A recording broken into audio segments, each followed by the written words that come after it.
you ready?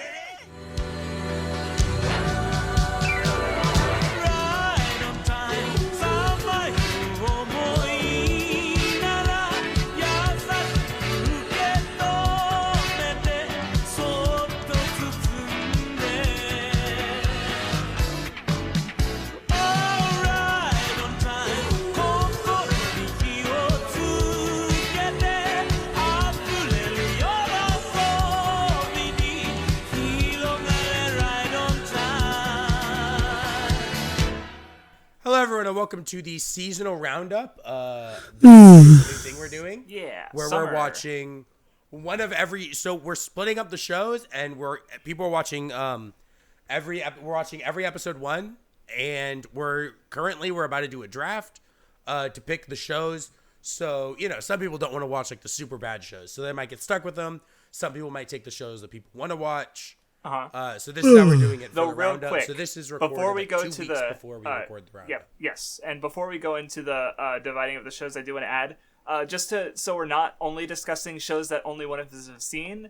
I made a suggestion where like after we watch all our shows, we'll pick one show, and the other 3 have to watch that first episode. So that way we'll have 4 shows that we're all going to talk about, and then of the 18 shows that aren't sequel seasons or part of a bigger franchise, we're dividing it up. So me and Vinny are watching 5 of those, and none are watching 4 of those. So. Or and then obviously we'll mention Kanojo, which we're watching for the Weeb Club. Yes, that's the Patriots. Here's another thing: you guys don't have Tantei wa Shindeiru on here listed. Oh, did I miss that one? You missed that one. Well, yeah. It'll be fine. We can just add it because he's going to be. See, you guys, unlike these viewers, unlike these two, I'm not racist. So, but before I reveal the draft order because I randomized it earlier. Crafts and I, since we're watching one extra show, we get to do our picks first. So, Crafts, what's your first pick for the show you want to watch? I'm going to pick Duke of Death and his Dark Maid, the Shinigami Bocchan to Kuro Maid, because, I don't know, the poster looked nice, and it stuck out to me for some reason. So I want to watch it. So I'm going to pick that one. Okay, that was not what I was... Okay, I'm going to pick Bokutachi no Remake. Okay. I think that was one of the more, like... I don't know. People seem to be interested in that one based on Mal numbers. So okay. The girl on the poster's hot, so I picked that. Okay, all right. So now we start the draft. So this is the pick order. And yeah, we'll be doing it like a sports. Well, draft, I guess if there's one more show, maybe is someone else want to watch 5 shows? Because now I just added Mo Shindeiru, Tantei, Dead Detective. So.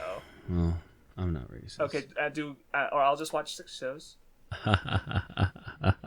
Okay. First. So. What's first, and then me, and then None, and then Crafts. But because it'll be like a sports order, round 2, we'll start Crafts, None, me, what? Okay, so what show do you want to pick? Me? The what? Yes, you're first. Sir. Oh, hey, that's me. The list is still pinned, so just check it out.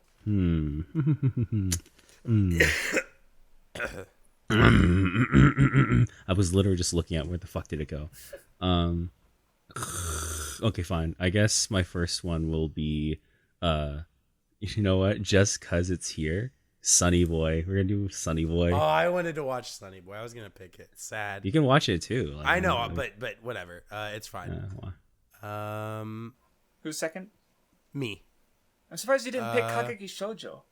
What? Yeah, I'm surprised. Because I'm gonna watch that regardless, and I want someone else to talk about it for the first time.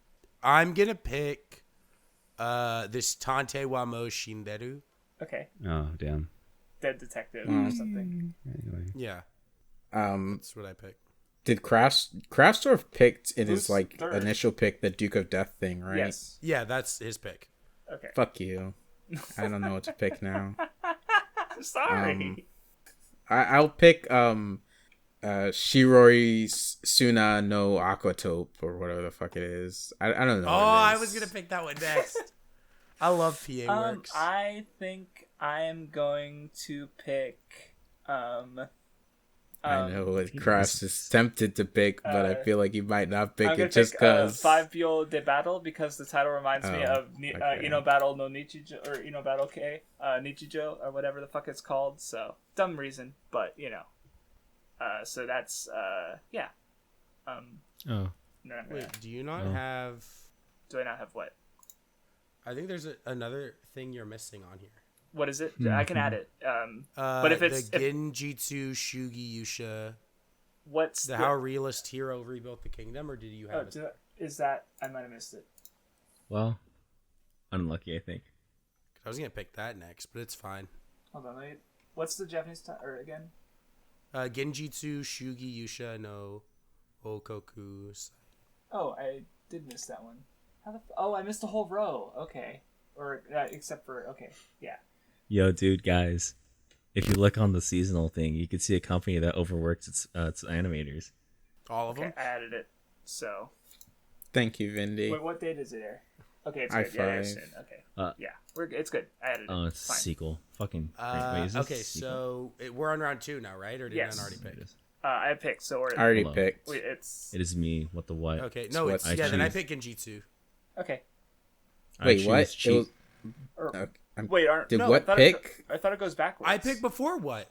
Does it? No, I didn't do my round 2 pick yet. No. Okay, I thought I went. I didn't do my round 2 pick. What did? Wait, I didn't do my round 2 pick either. Wait, I didn't. Yeah, I'm your so round confused. 2 pick is last.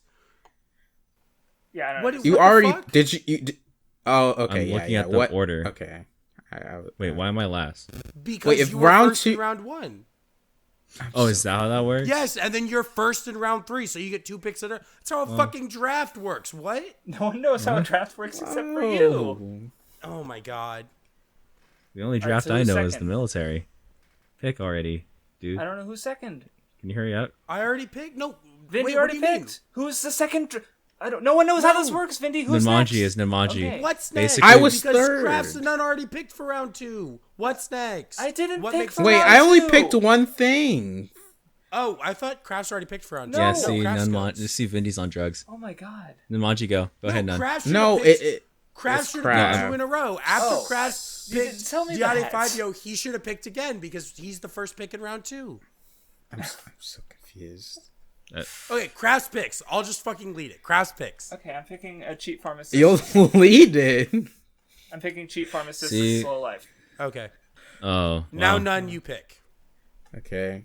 I'll pick the craft surf show. What is that? Jaha Sama That's wa Kuji that's not airing until the end of the month. Good Or luck. August, actually. August? It's not on the list. If you looked at the Okay, pin well, list, it's never not mind. there. Wow. Okay, why are stop you so hating me. toxic? I'm sorry. I can't look at the pin list and know what all the shows are, so I'm looking at now. See, So I know what Jai-sama's these there. actually are. I've got a fucking cringe out of my mind right now. Oh my god. None. I wanted to pick Jai-sama as well at some point, so I don't blame you. Because lowly. Okay. Okay, yeah, so it's None's pick. I don't know what any of this stuff is. Yeah, you gotta pick You it. should've looked That's before the we fun. did. You had all That day. didn't help I us, did not honestly. have Let's be had honest with this. enough time. I did not have enough time. You guys just brought this on after the recording of the weekly. No, we talked about it earlier today. Okay, I wasn't there for that. Wow. Imagine This not is a reading nightmare. your chat. This is a nightmare. Sounding a little bit like over here. Why are you? Pick whatever sounds What coolest the then. fuck? What the fuck? What? What the fuck? That's so fucked up. You're so rude. Okay, well, None needs to pick something. I don't care. I've never seen Okay, anything. I'm Scarlet Nexus, literally- that's a game show. There's like literally a game about that or some shit that just came out. Shut so up. racist. I was considering that as one of the things, but I was looking at other things. What Okay, even fucking is this? I actually want to pick good things. You guys are making me watch seasonals, dog shit seasonals. I Only at least episode can pick ones? something okay. Well, I'm dropping most of these. so it Everyone doesn't will have to matter. watch at least 1 or 2 bad shows. Like, absolutely. Well, they'll have to watch 1 or 2 episodes of a bad show. That's true, but still. Because I'm not fucking watching more than 1 episode of most of these. Are you kidding me? I don't know. I guess I'll pick Kageki Shoujo. Okay. Since What's not going to, he's already gonna watch it. Let's fucking make out. Okay, man. so then next is my pick, and I'll pick the Genjitsu show. So am I just not picking you it all already anymore? know? Now it's your pick. I've literally been waiting to pick this entire Yes, time. because you were the very first pick of the draft. So then you go at the end of round 2 and the start of round 3. That's how a fucking think draft you're co- I works. think- Please I stop. think you're Please start. I You think you're didn't confusing- explain how. Okay, I okay. think you're confusing yourself. Even when you talked about I this with understood it. crafts, it seems like crafts didn't hear you talk about drafts, so you only started talking about the draft thing now, and I expected literally us to just understood it. like. Vindy was just confused because he told me to go already told none to go without telling me to go twice because I missed that. But I thought you had already picked. I'm sorry. Yeah. We said we were going.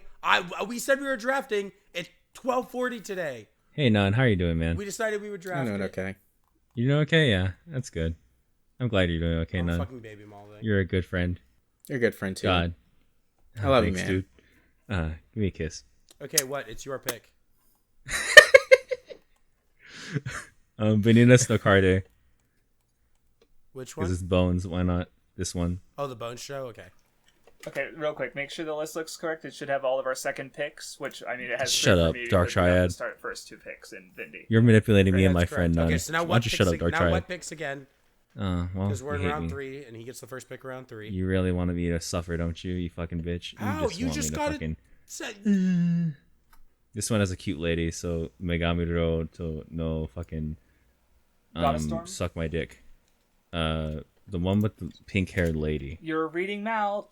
You're useless. Yes. I literally said Megami-ryou no Ryoubo-kun, and you fucking ignored Yeah, me. and Mother of You the dark goddesses, triad Dora- son of a Which bitch. is what I said. That's not what you said. You were lying Goddess to me right now. Storm. Oh my god, I'm just leaving. Okay, whose turn Megami is it? Ryo. Oh, no, Craftsdorf, it's okay. Ryoubo-kun. It's my turn. You know what? I'll be the first one to pick an absolutely terrible show. I picked Nighthead 2041. Give me that shit, boys. What is that even? Mindy Let me taking look the at bullet this. for us. What is this? Oh my god, it's entirely CG. It looks amazing. Then it's none. Okay. Yes, then Seirei Gensouki. Spirit Chronicles. Gensouki. Spirit Chronicles. Yeah, Spirit Chronicles. Hey, why don't you let him read the name if he wants to, dog? Okay, can you let my friend read? Right, you're interrupting Craftsdorf him. sounded a little bit like Crunchyroll over here. Yeah, next is Yeah, Craftsdorf. it's really cringe. I'm going to pick D-Side Traumare. I don't know why. Don't question me. I don't have any real purpose for any of these. Don't worry Which about one's it. that? I don't know. A I don't even- D-Side. Oh, I see it now. I see. see it now. D-Side. I'm looking. I was looking for it on Mal. What am I even looking at? Oh, it's by Sans again, actually. That might be interesting. Okay. Next is Entirely Craftsdorf CG. again. Oh, right. Shit. Uramichi Oniisan is about a 31-year-old. I'm 30. I can relate to that. I'm Okay, old, alright. so I'm picking Uramichi Alright. Oniisan. Shut up, old man. You shut up. Glad there's a show for you. Nunmanji. Wait, it's my turn again. What the heck? I didn't even have time It's to okay, prepare Nan. another pick. It's okay, Nun. It's okay, Nun, if you're confused. I understand. I'm surprised I'll it's back you Make up. You Black Company. What? What? It looks really good. It looks super sick. You would I say that expected as that to Nun's be about Nun. to pick. What the heck? It's by None- Silverlink. Nun, I'm so sorry you had to hear that. I'm so sorry you had to hear That that, wasn't my Nun. intention. Nun, I can't believe he said that to you. It's okay, man. I got your back. Anyway, Nun, what's your pick? Oh. I'm still looking. I'm sorry. Do you want me to list out the shows? Because if you're on now, then you don't know the shows at first glance. Would you let him just decide for himself to read? Can you just do that? Can you please? Jesus. Yeah, dude. Craftsdorf, how about you just fucking kill yourself? Okay. Whoa.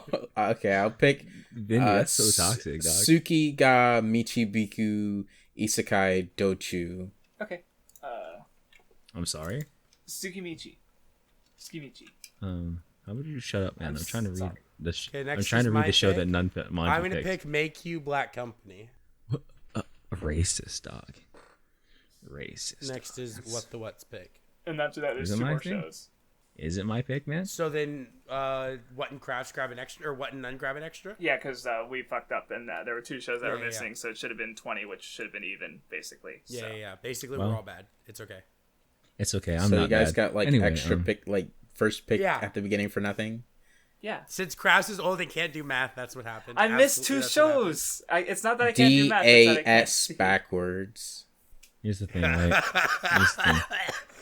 Can you stop? Can you guys calm down for a secnd, please? Okay, I'm sorry. Make your pick. I'm out here trying to nobody pick. Did anybody? Oh wait. I'm looking right now to make sure. Did anybody pick Genjutsu? Yes, I Mindy did. already did. Shugi. Okay, good. Just making sure.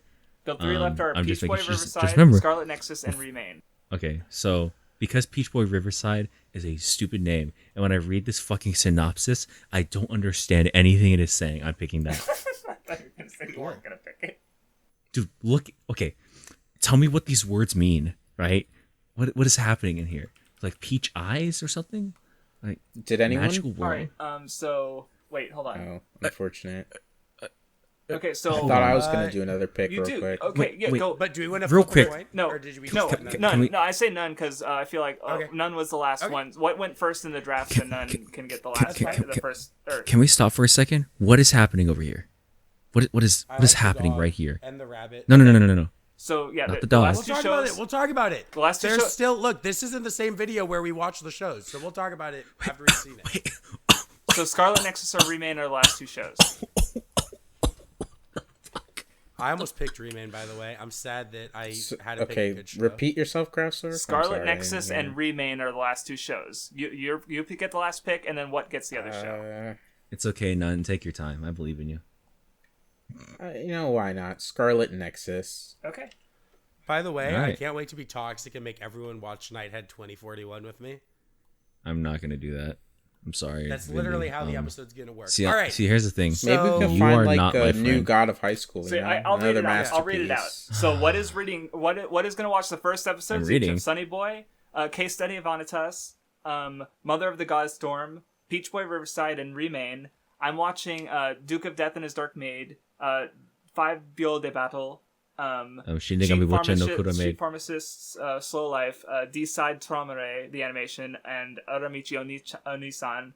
Vindy's watching Remake of Our Life, or Bokutachi no Remake, Tantei mo Shindeiru, or the Dead Detective, How Realist Hero Rebuilt the Kingdom, Nighthead 2041, and Make You Black Company. And then Manji is watching Aquatope, Kageki Shoujo, Spirit Chronicles, Let's go. Skimichi, and Scarlet Nexus. So, God, yep. and Manji. And then when you there watch are sequel Kageki shows we'll Shoujo, watch. Okay, so we'll be back once we watch the shows. And we'll probably Adios. also Dude. talk about all the the sequel shows we're watching, like Otome Game, maybe. Well, they'll see it. briefly. It'll be in yeah, the- yeah, it'll be right true. now. Yeah, true. That's fair. All right, we'll see y'all in a second. hey, None, can you do me a favor?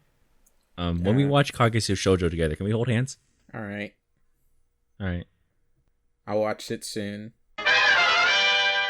Okay. Hey do you guys, wanna welcome hear- to the worst feature on the Weeb Club Oh ever. my no, God! hold on. The Shut seasonal up, you fucking podcast. bitch. Hold on. We're being Oh like my God. disgusting anti-tuber losers who are talking about seasonal Oh anime. my God! Hold on. Shut hold on. up! No, I have an important announcement. Okay, so I don't know if this is true because I haven't tested it yet today. And I was at SmackDown yesterday screaming my head off. But my voice should be back, so I want to test it.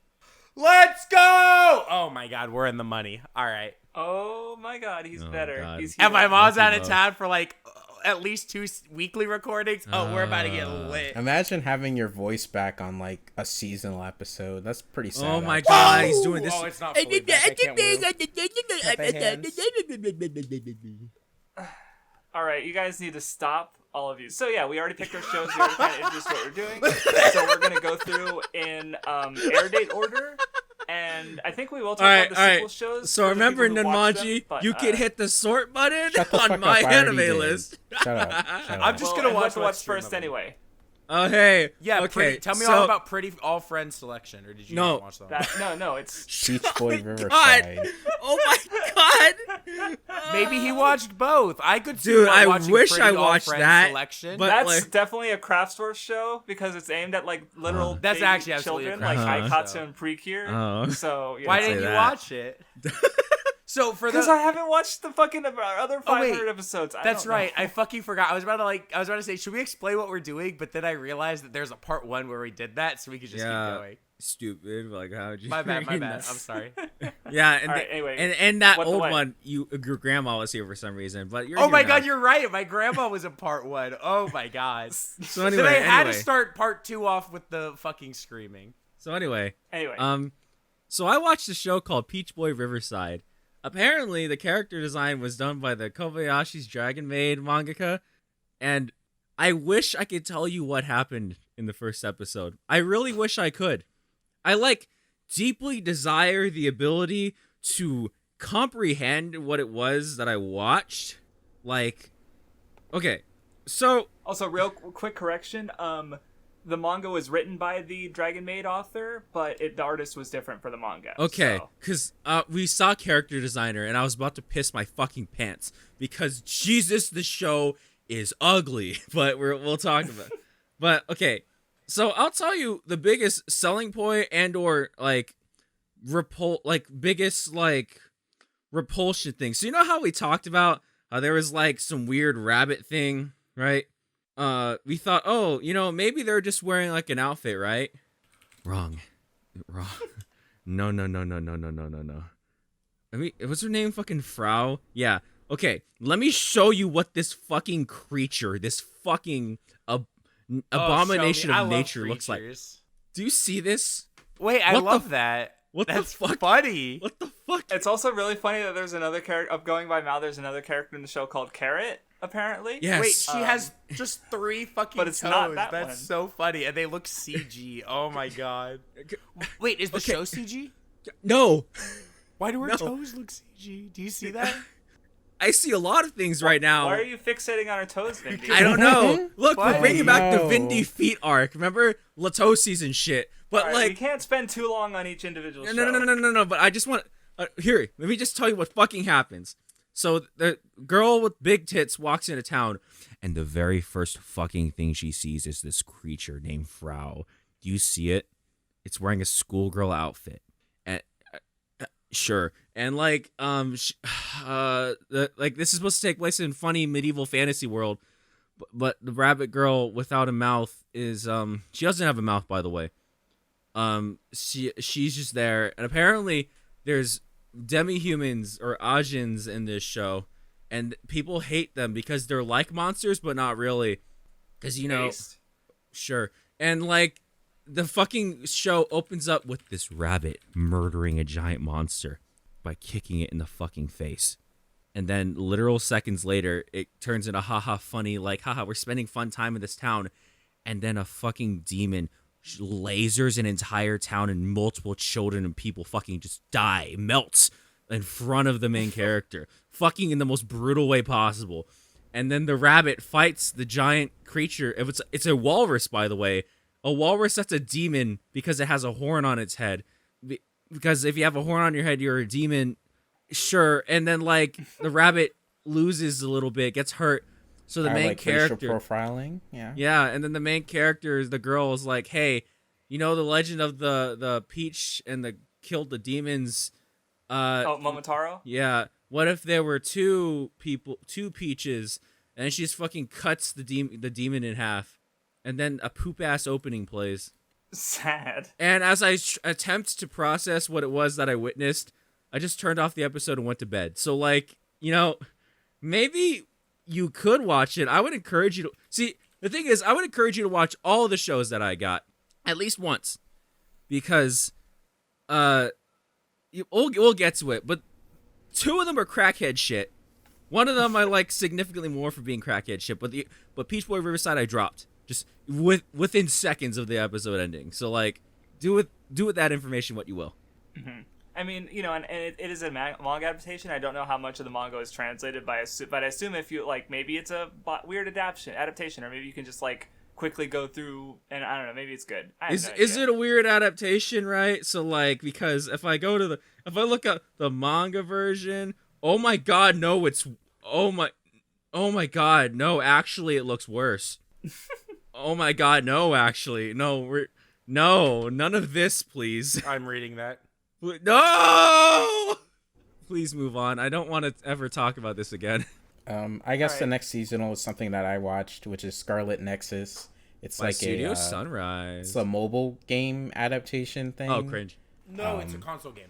Are you sure? Cringe. I feel like it's like the Code Vein team. It's a game adaptation. It's on. Isn't Code? Can't you buy it on Steam? Scarlet Nexus. Yeah, it's on Steam and like PS5 and shit. It's a game adaptation. It's still cringe. Okay, whatever. I feel like I've seen it on phones, but I'll take your word for it. I believe you, Namanji. So like, it was just kind of like a whatever first episode. Like the beginning basically starts with the main character. He was saved by some chick, and like, he was saved from these things called the Others, which are basically like these man-eating creatures who kind of just look like a bunch of garbage stapled together with duct tape and glue. In Compton. And then, like, I guess Do you mean that like to insult them, or is that literally what they look like? I mean, they just look. I mean, I don't remember what all of them looked like, but I know one of them just looked like a bunch of garbage and like cardboard boxes or some shit. Yo, can we put together? real quick? I'm sorry, I couldn't tell if you were like being legitimate or just being toxic. Yeah, I'm sorry. Look, I'm looking at the box art that Vindy just posted in here. Yeah, actually, massive fucking L on it's North so America's part. funny for North America, and here's why I think it's so funny. Because it's like a new PS5 game, and there aren't many of those. And so there are 100% people who are going to buy this game because of the box art on the left and not know it's a fucking anime game until they get home and play it. And then it's also just a much worse box art. It's so funny. It's like, oh, no, that's too anime for us. So we're going to make like just these hooded figures. It's so funny. Some poor white guy's going to open up the game, play it, and he's like, hey, I thought the enemies in this game were the others, but you know what? It looks like this game was made by some others. Oh my god. All right. Anyway, None, keep going. So he basically like joins the like some kind of organization for stopping the others, and like there's like at least like 3 minutes or something of like the main character's friend simping for 2 girls. Like he's like looking over at them while there's like a person up talking about what they're supposed to do. So and then they just go out on a mission and they fight one of the others, and that's pretty much the episode. I don't really have much to say about it because it was just stuff happening. The fights weren't even that cool to me, so it's just kind of like, well, it's a show. Sad. Is it me now? Is it me again? Yes, sir. Yeah. God damn it. Okay. This is the least interesting show I got. Okay. This is Vanitas no Carte. It's about vampires or something. Gay vampires. It's a homosexual show for homosexuals. Oh. I have this thing. You ever realize that a lot of like bone shows kind of have very, very, very, very, very similar character designs? Like, no. Okay. Listen here, Bucko. Just say yes and agree with me right now. I need. I'm just saying no because I don't think I have. If you look at Bungo Stray Dogs, look at Bungo Stray Dogs and then look at the cast of Vanitas no Carte, for something about the character designs just felt the same to me. Well, but regardless, I don't need to look at Bungo Stray Dogs because I've read the manga. Okay, not the manga. I said specifically the character designs look like the fucking manga. I specifically said the anime, good sir. I know, but I'm saying they look the fucking same. I'm saying that you need to calm down. But anyway, Vanitas no Carte is about like there's a book about a vampire that was born on the wrong kind of moon because they're racist against the blue moons instead of the regular red moons. And then like this vampire is like, I'm looking for the book with the funny vampires that were born on the blue moons. And he meets this chick, and then the chick's like, I'm about to say the N-word, and like fucking like black vines start sprouting out of her body and shit, and she starts trying to bite people. And then this fucking twink comes out through the window and is like, hello, I'm a vampire doctor. I heal vampires with this book that you've been looking for. Pulls out the book and then calls her by her regular name. And she's like, yes, I will no longer say the N-word. And she leaves. And then the vampire is like, hey, little boy, can I have your book? And then the doctor's like, yes, you can if you become my partner, because I am not a vampire, but you are. You can help me. And then they play hard to get, and then the episode ends. It has a banger opening, but like, I saw somebody talk about the second episode. They were saying like the best way they could describe the second episode was like a gay kid trying really hard to pretend he's straight. So yeah, I saw that. So yeah, that's the show. It's the same manga as Pandora Hearts, apparently. It's also dropped by me, so whatever. Sad. Good opening So though. Are we gonna talk about Otome game? We could. Yeah, I haven't seen it yet. I was going to, and then I decided not to. We won't spoil. Pure hatred. I'm really excited, but I mean, I assume Katarina's still just like. Well, like here's the thing: is like obviously, if you haven't seen the original Otome game Flag Destruction, do that because it's great. We discussed it as it was airing on the seasonal discussion. The main character is really dumb and stupid and good. Apparently, it's really funny. And the show just keeps going, and it's still good. And it's I would say, especially if she's even maybe half as dumb as she is in her show, okay? She is the dumbest character this season, but I don't think her show has the dumbest cast this season. No. Because there's another show with a cast that we'll get to that's next that has, I mean, just 3 of the dumbest motherfuckers I've ever seen. But like, Ultimate Games, new season. What do you think about the opening, good sir? I do not like it as much as the first season's. Well, yeah. Because the first season opening is kind of like great. Maybe the second one will grow on me, but I don't know. Something about it doesn't click with me. Like, it's still fun. Like, I love especially the cut with the 5 Katarina's like 5 or 5ths of a brain cell, like playing music instruments. Instruments is really cute. good. I'll tell you what my problems are in comparison with the first one is that like the first opening for the first season is like it has like 3 phases almost, right? Where it has like the initial music part, then it has like the little the classical music part, and then it goes to the fucking chorus and it's hype as fuck. And then and this opening doesn't have that. It kind of stays the same throughout the entire thing. Mm-hmm. This first opening also has like this really fucking emotional fucking way it ends and shit. This one's more fun, if anything, and it doesn't have as strong of an ending. And I'm kind of curious as to like, I don't know how the source material goes or what was adapted, because even the first season had like some anime original content, and so I don't know exactly where where the line is because I haven't seen the source material. But I'm not sure what the season is going yet, though. The first episode introduces new characters who also want to jump Katarina's bones. Let's go. Just continues. The way it was meant like to immediately, be. like she's like. And I maybe it's I haven't seen enough harems, but it's like I struggle to think of a character who more people just immediately want to just ravish. No, there's literally no one. There's literally no one. Like, look, because I know there's apparently a thing in Japan where as seasonals go, like people vote on like their favorite pairings or their favorite characters week to week, and there was a point where Katarina was literally like dominating. She was like, all top 5 spots. Yeah, exactly. Like most of the spots in the top 10 were just like pairings of Katarina. And then there was even a crossover art with her from another show airing that season. So it's like, oh no, she's even conquering other shows.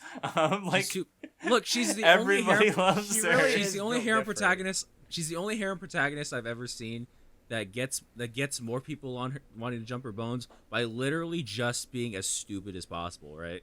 Like I've never guys seen and girls. Like if you ever wanted bisexual harem, Otome game, it's right there. Please. It actually, I mean, just 100% is. It's so Fucking funny. And the main character is so fun in it because she's just, I mean, she makes, like, the entire cast is dumb, don't get me wrong. She makes all of them look like fucking Stephen Hawking by comparison. But yeah, we'll talk about it. But yeah, it's still good. Watch season 1, of course, if you haven't. But season 2's going, and if good time to catch up. But anyway, so the next show we're already talking about, in case you're just stumbling here because you wanted seasonal discussion, we do a weekly show called the Weekly Weeb Club, and among other things, including like we read comments, we have a topic of the week, we talk about things we've been reading or watching or playing lately, but also we watch one show a season that was voted on by our patrons. So check out the Patreon if you're interested. Give in us maybe money. Suggesting what exactly. Kanojo mo Kanojo, or Girlfriend is the show that we're discussing every week. So we won't talk about it much here, but it's very funny. We all like it. The cast is incredibly stupid. This is the show I alluded to where the 3 main characters that as of this point of episode 3 airing that we've seen, every single member is like negative IQ, and they're dumb in different ways, and that's what makes it amazing. But there's not one of them that's smarter than another. They're all just like dog shit stupid. Right, and it really helps because the premise is a little absurd, but by the characters being incredibly stupid but also like good people, like the premise is actually able to work. And it's just really fun. We all really like it, I think. So yeah, it's fucking great, impeccable, phenomenal show. I mean, I feel like we should at least actually explain what the premise is, just in case somebody doesn't know what it is. That's true. It's basically, the main character Naoya is already dating a girl. Her name is Saki, but like another girl like, confesses to him, and he really likes her too, and so he's this really honest guy, and he does have like some feelings for the other girl who confesses to him. So instead of like cheating or like in his view turning her down and being unhonest to himself and her, he thinks the best option is to be honest with his current girlfriend Saki and try and date both of them. Right, because the girl who confesses like literally skipped school for 3 months, wife training, to try and win this guy's heart. Like, who could turn her down? Like, it would be like kicking a puppy, and she is kind of like a puppy. She's so stupid and cute. But anyway, it's a really fun premise where it's been enjoyable. And there's 2 other hot ladies. One who's fucking really hot that we have yet to see. Yep. So we'll keep discussing it. As if you're catching that as it uploads, we do the weeklies. They come out on Wednesday. So subscribe and all that good shit. Love us. I want money in a couple days. So yeah. Anyway, Vindy, or I guess all of us, but what? Vindy's. It's your pick next. I can't see it. One has to scroll down. I'm using his stream. Oh, sorry. Oh my god. Are you serious? You're using me? Yes, I said that. Oh my god. If Krauser of editing that's gonna hear me say that and know that this entire time. So I got Bokutachi no Remake, which is the premise. So it was a 50-minute episode. I had 2 50-minute episodes, by the way.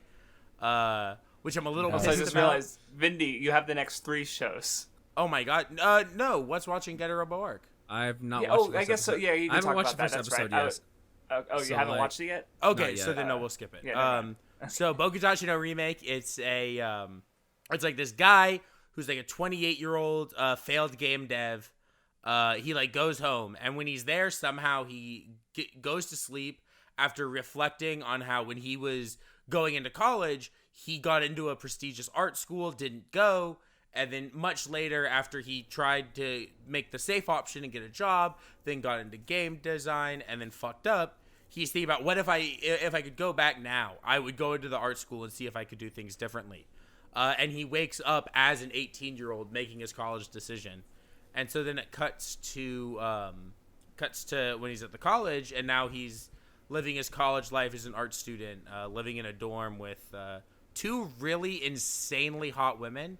Yeah. And another guy. And then there's another super hot girl who's his boss in like the future when he was a game dev.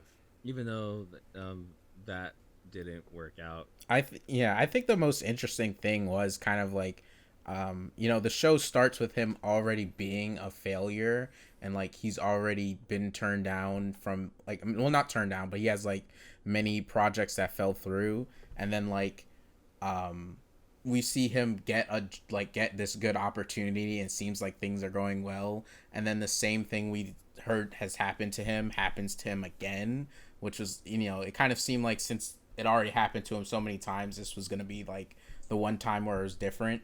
But then it wasn't different, and then that's when he actually like goes back in time. I just thought it was interesting how it was like, I didn't really see it coming, like, kind of. A little bit. They even do like a fake out where like he's sitting in his bed and he's like, "Oh, if only I could go back in time." And he closes his eyes and wakes up and his sister's there, but it's still the present. And then later when it happens again, that's when he actually does go back 10 years, and he's like, "Where's my volumes to No Game No Life?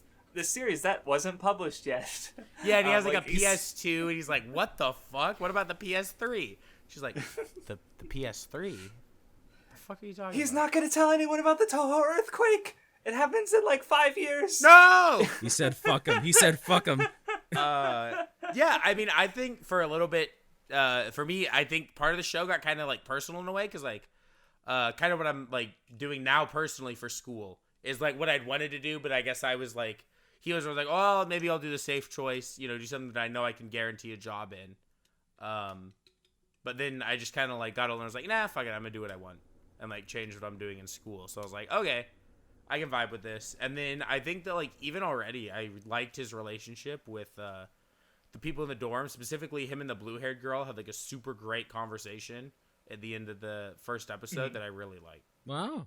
I don't know if I thought that What might have liked that conversation, but I guess he hates me. I did like it. Here's my thing, right? And I was thinking about this the entire time I was watching the show. It's kind of like this thing where sometimes I watch an anime and I kind of just think like this isn't really gaining anything by being an anime, if that makes sense. Like That's not true.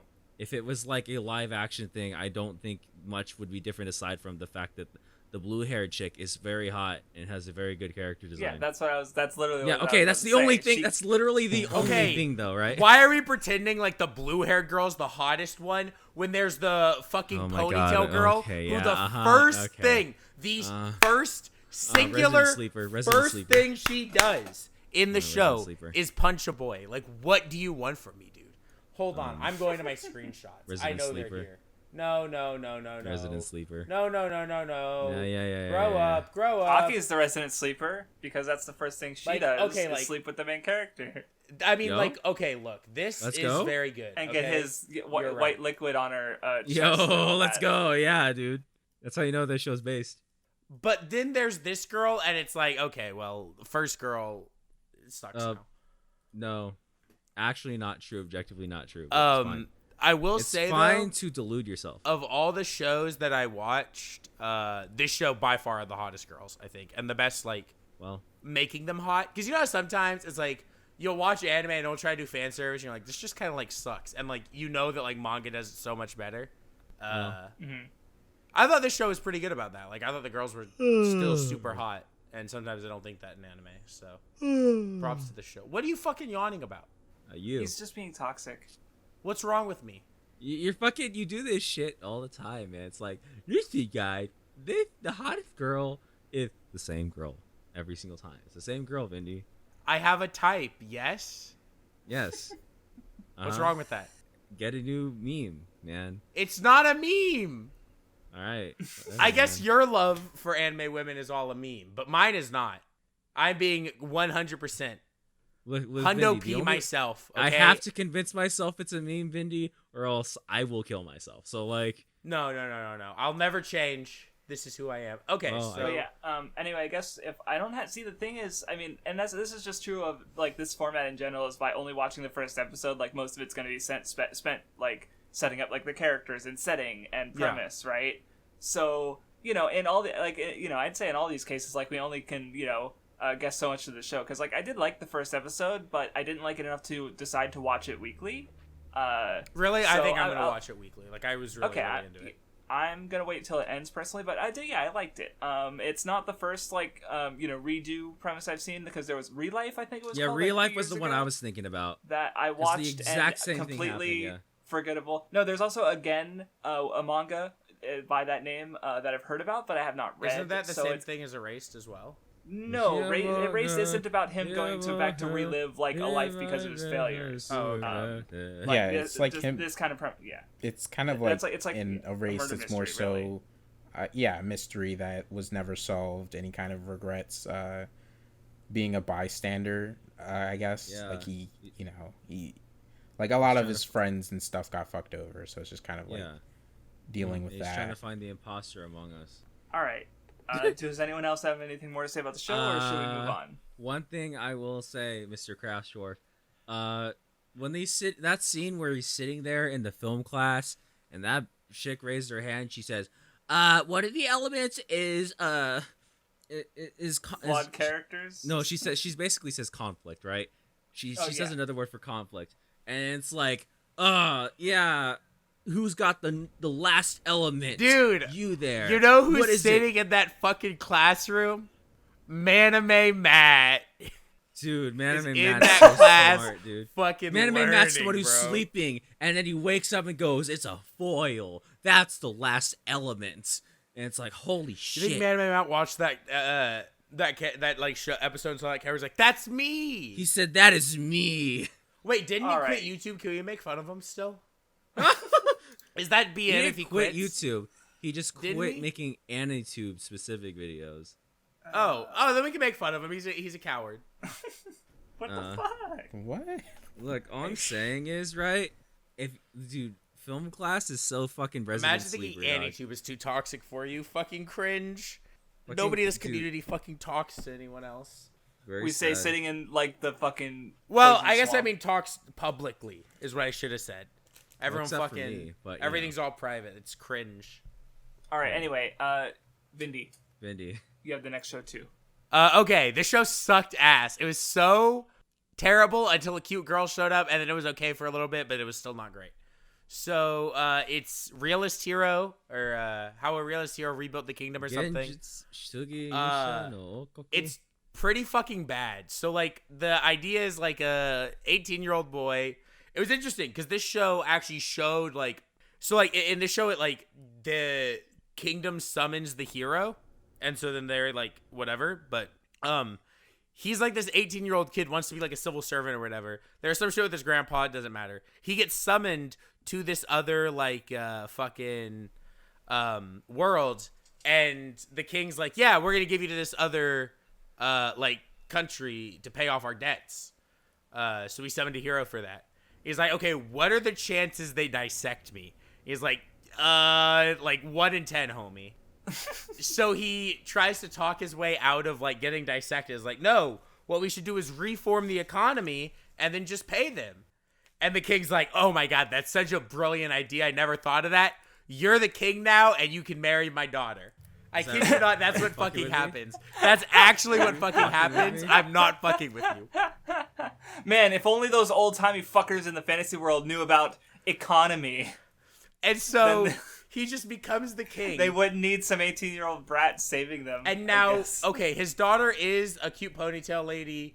All right. Who is in the military and is also like a tsundere, but it's fine. I'm not going to talk anymore about it other than say that. And then I liked the show more when she showed up.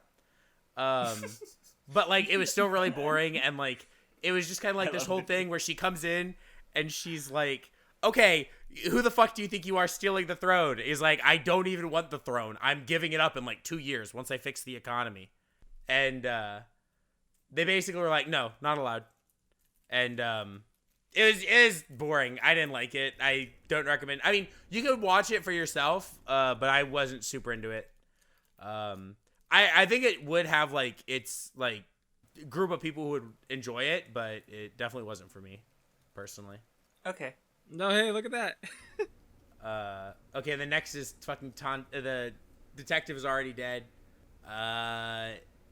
This show was weird. So it was another 50-minute episode because God hates me. But unlike what I feel like You with deserve it. Bokutachi no Remake, it was like, yeah, it was a 50-minute episode, but I thought it worked better that way because, like I thought it worked better as a 50-minute episode because it felt like where like 20 minutes was in the episode, you couldn't have really made it an episode 2 because the first 20 minutes was like all the flashbacks, so that wouldn't even like have set up the show at all. But with this show, I swear to God, at like the 24-minute point, there's like what feels like the end of an episode. Like I didn't even realize it was a 50-minute episode. At 24 minutes exactly, I'm like, okay, this feels like the episode's over. Like 22 minutes, whatever, like when the ED would start. And I fucking hover over, and no, I had another fucking episode left. So I was not into this show just because it felt like I had to watch 2 full episodes. But essentially, there's like this guy who has like a penchant for always like running into trouble. And he's on a plane, and there's this girl named Siesta. And God, the fact that it's fucking siesta, dog. and she's Ugh. like, I'm a detective, and she's like, and this is my sidekick, and she's like, you know, she's like the weird, quirky anime girl who's like super odd. You know, some people would use a word that I don't know if I should use, so I'm not going to. But you know, built different, and so What?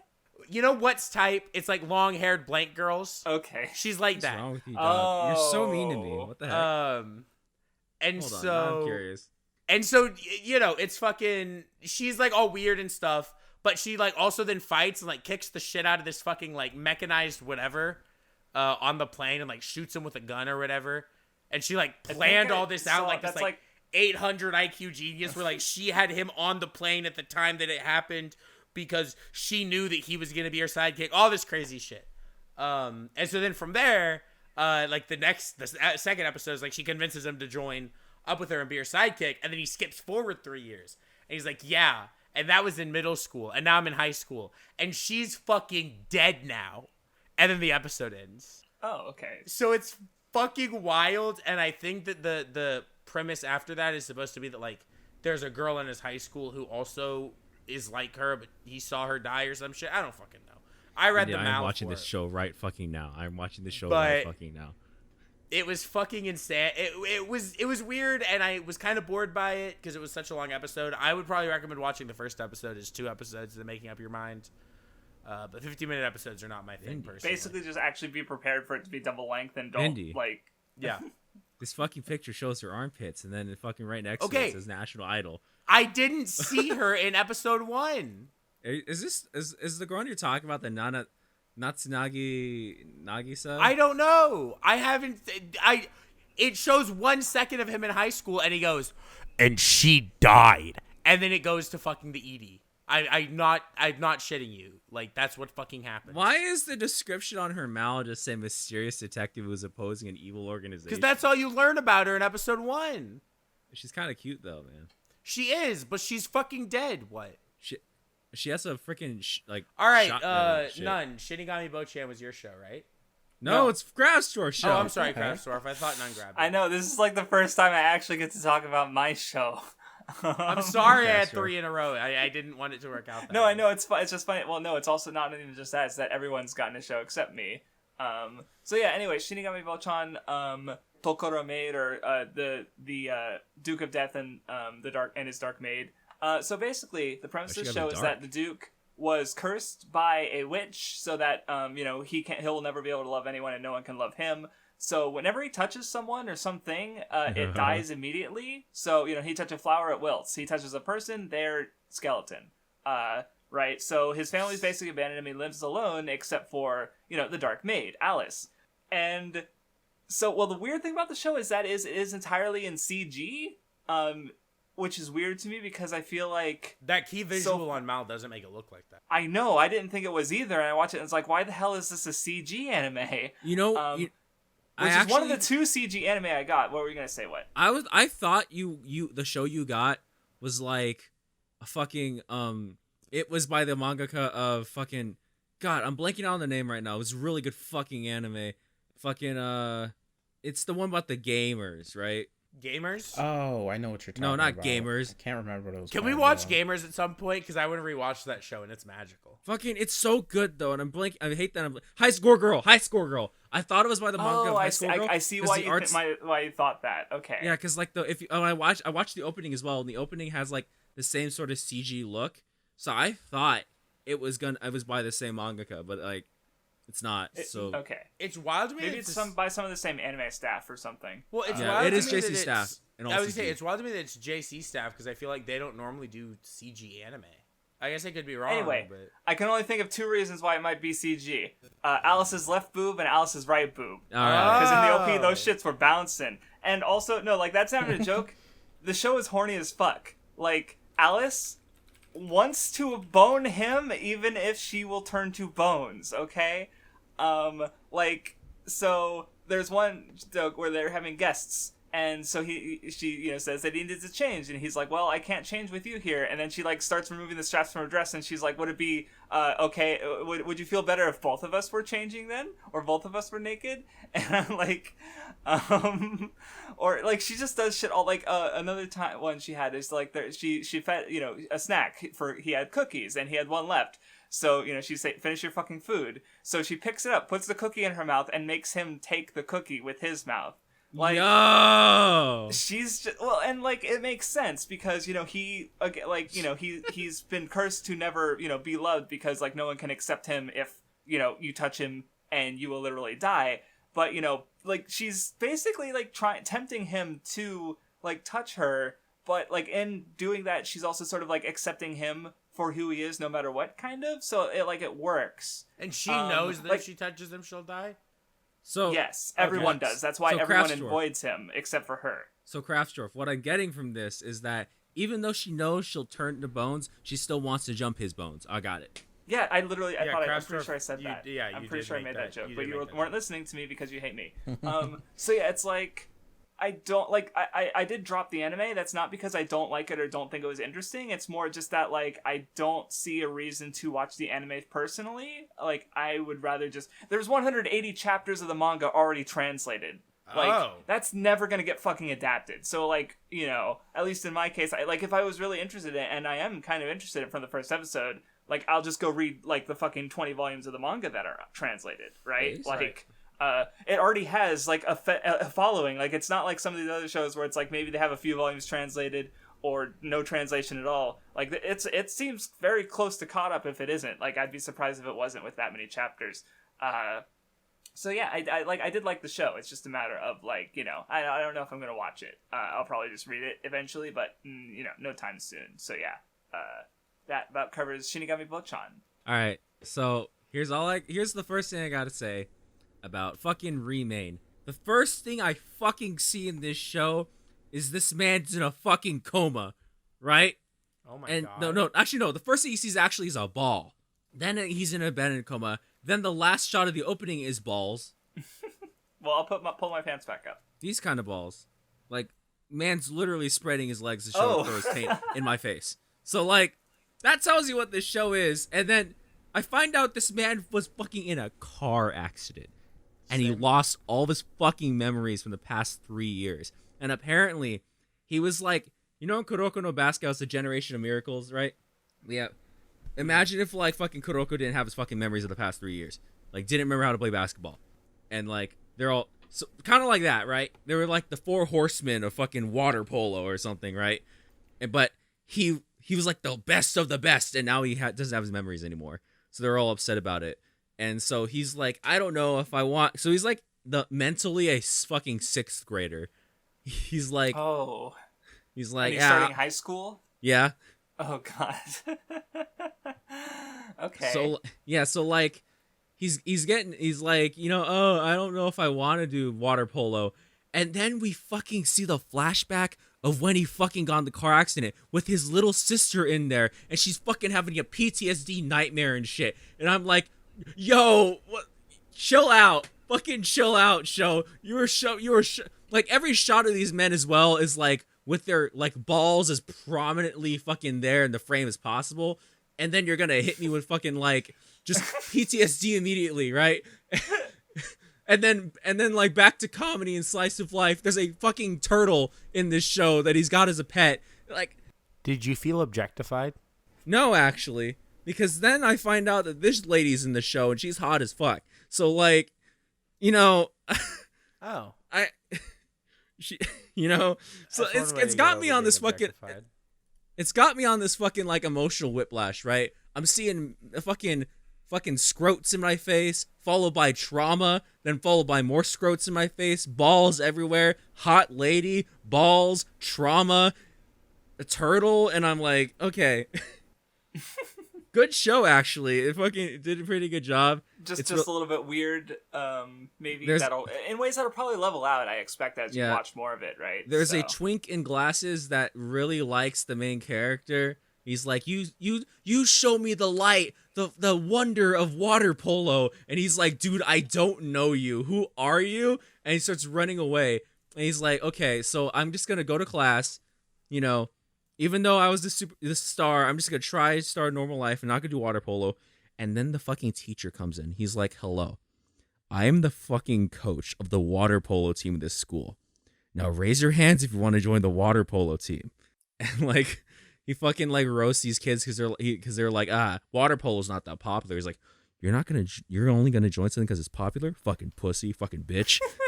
But he sees the main character and he's like, huh. Walks out of the room while still staring at this young boy. Then the boy walks out of the thing.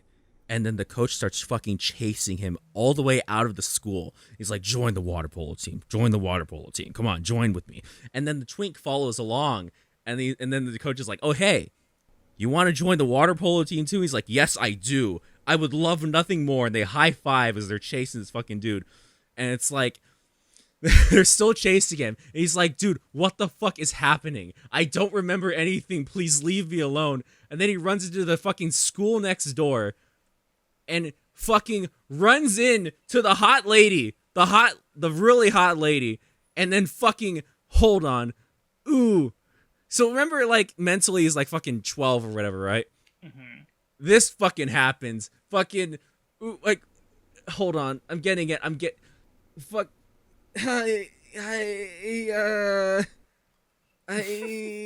She shows up, and I'm like, yo. So I'm watching this show because this is crazy, and it's actually kind of fun, and it kind of deals with the whole, like, you know, he's gonna relearn his love for water polo, right? You know, I can't wait for more trauma intermixed with male scrotes flying in my face. It's only fair. I watched all of Keijo, so, you know, it's only fair. Hot lady also. Good show. Objectifying everyone. Okay, sounds kind of neat. Yeah. Maybe I'll give it a watch when it ends. Maybe the fucking a massive amount of objectification helped ease the minds of the dying Mappa animators. Anyway, no, this is your pick, so. So I picked Kageki Shoujo. And so, like, Kageki Shoujo is probably my favorite show of the season so far. There's only like one show I could see maybe passing it at some point. If it gets like super good. I'm gonna forget to mention it later, so I'm just gonna say it's Sonny Boy, which might like we'll talk about Sonny Boy. God, kiss me on the lips. Yeah, I know we'll Emoji. talk about it, but Oh, I'm boy. gonna forget Yeah, to specifically mention that it's the show that, you know, it has a chance, I guess. If it passes Numaji, you're dead to me. But What the heck? But basically, Kageki Shoujo is about like these two girls going to an opera school. You know, it's really prestigious. You know, they're in, you know, they're singing and dancing. And acting. Like my favorite my favorite thing about the show is like easily the main character. I don't know how to say her name because it's like Sarasa. Sarah and then Sarasa. Sarasa.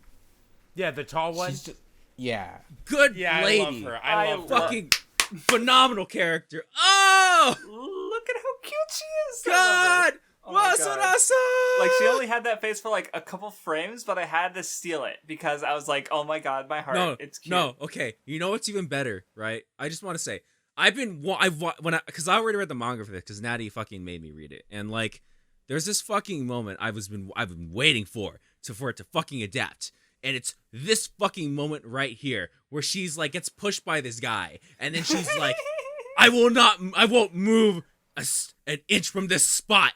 And I was like, let's see this shit happen. It happens in the show, and I clapped. You know, I said yes. I kind of like actually the her character design in the anime more because I really like the two-tone colors on her hair. I think they're super dope. The anime's actually changing a lot from the first few two chapters. It's really interesting to see. In ways that you like but or like- dislike. Oh, well, never mind. None keep I like. Like she's just like super fun, and she's like, you know, she is dumb. Like I like the moment where, you know, the idol girl who's basically like going to be sharing a room with hates men, got kicked cringe. out of her idol group because she Cringe. called a fan cringe. Oh yeah, yeah. That part was Base. based though. based. I know. I was like, what? Everyone wants to say that. She's just the one who did, and she's catching the heat for that. Anyway, go ahead. Sorry. Like when I tries to separate their room and puts up the curtains, and you know, since Sarasa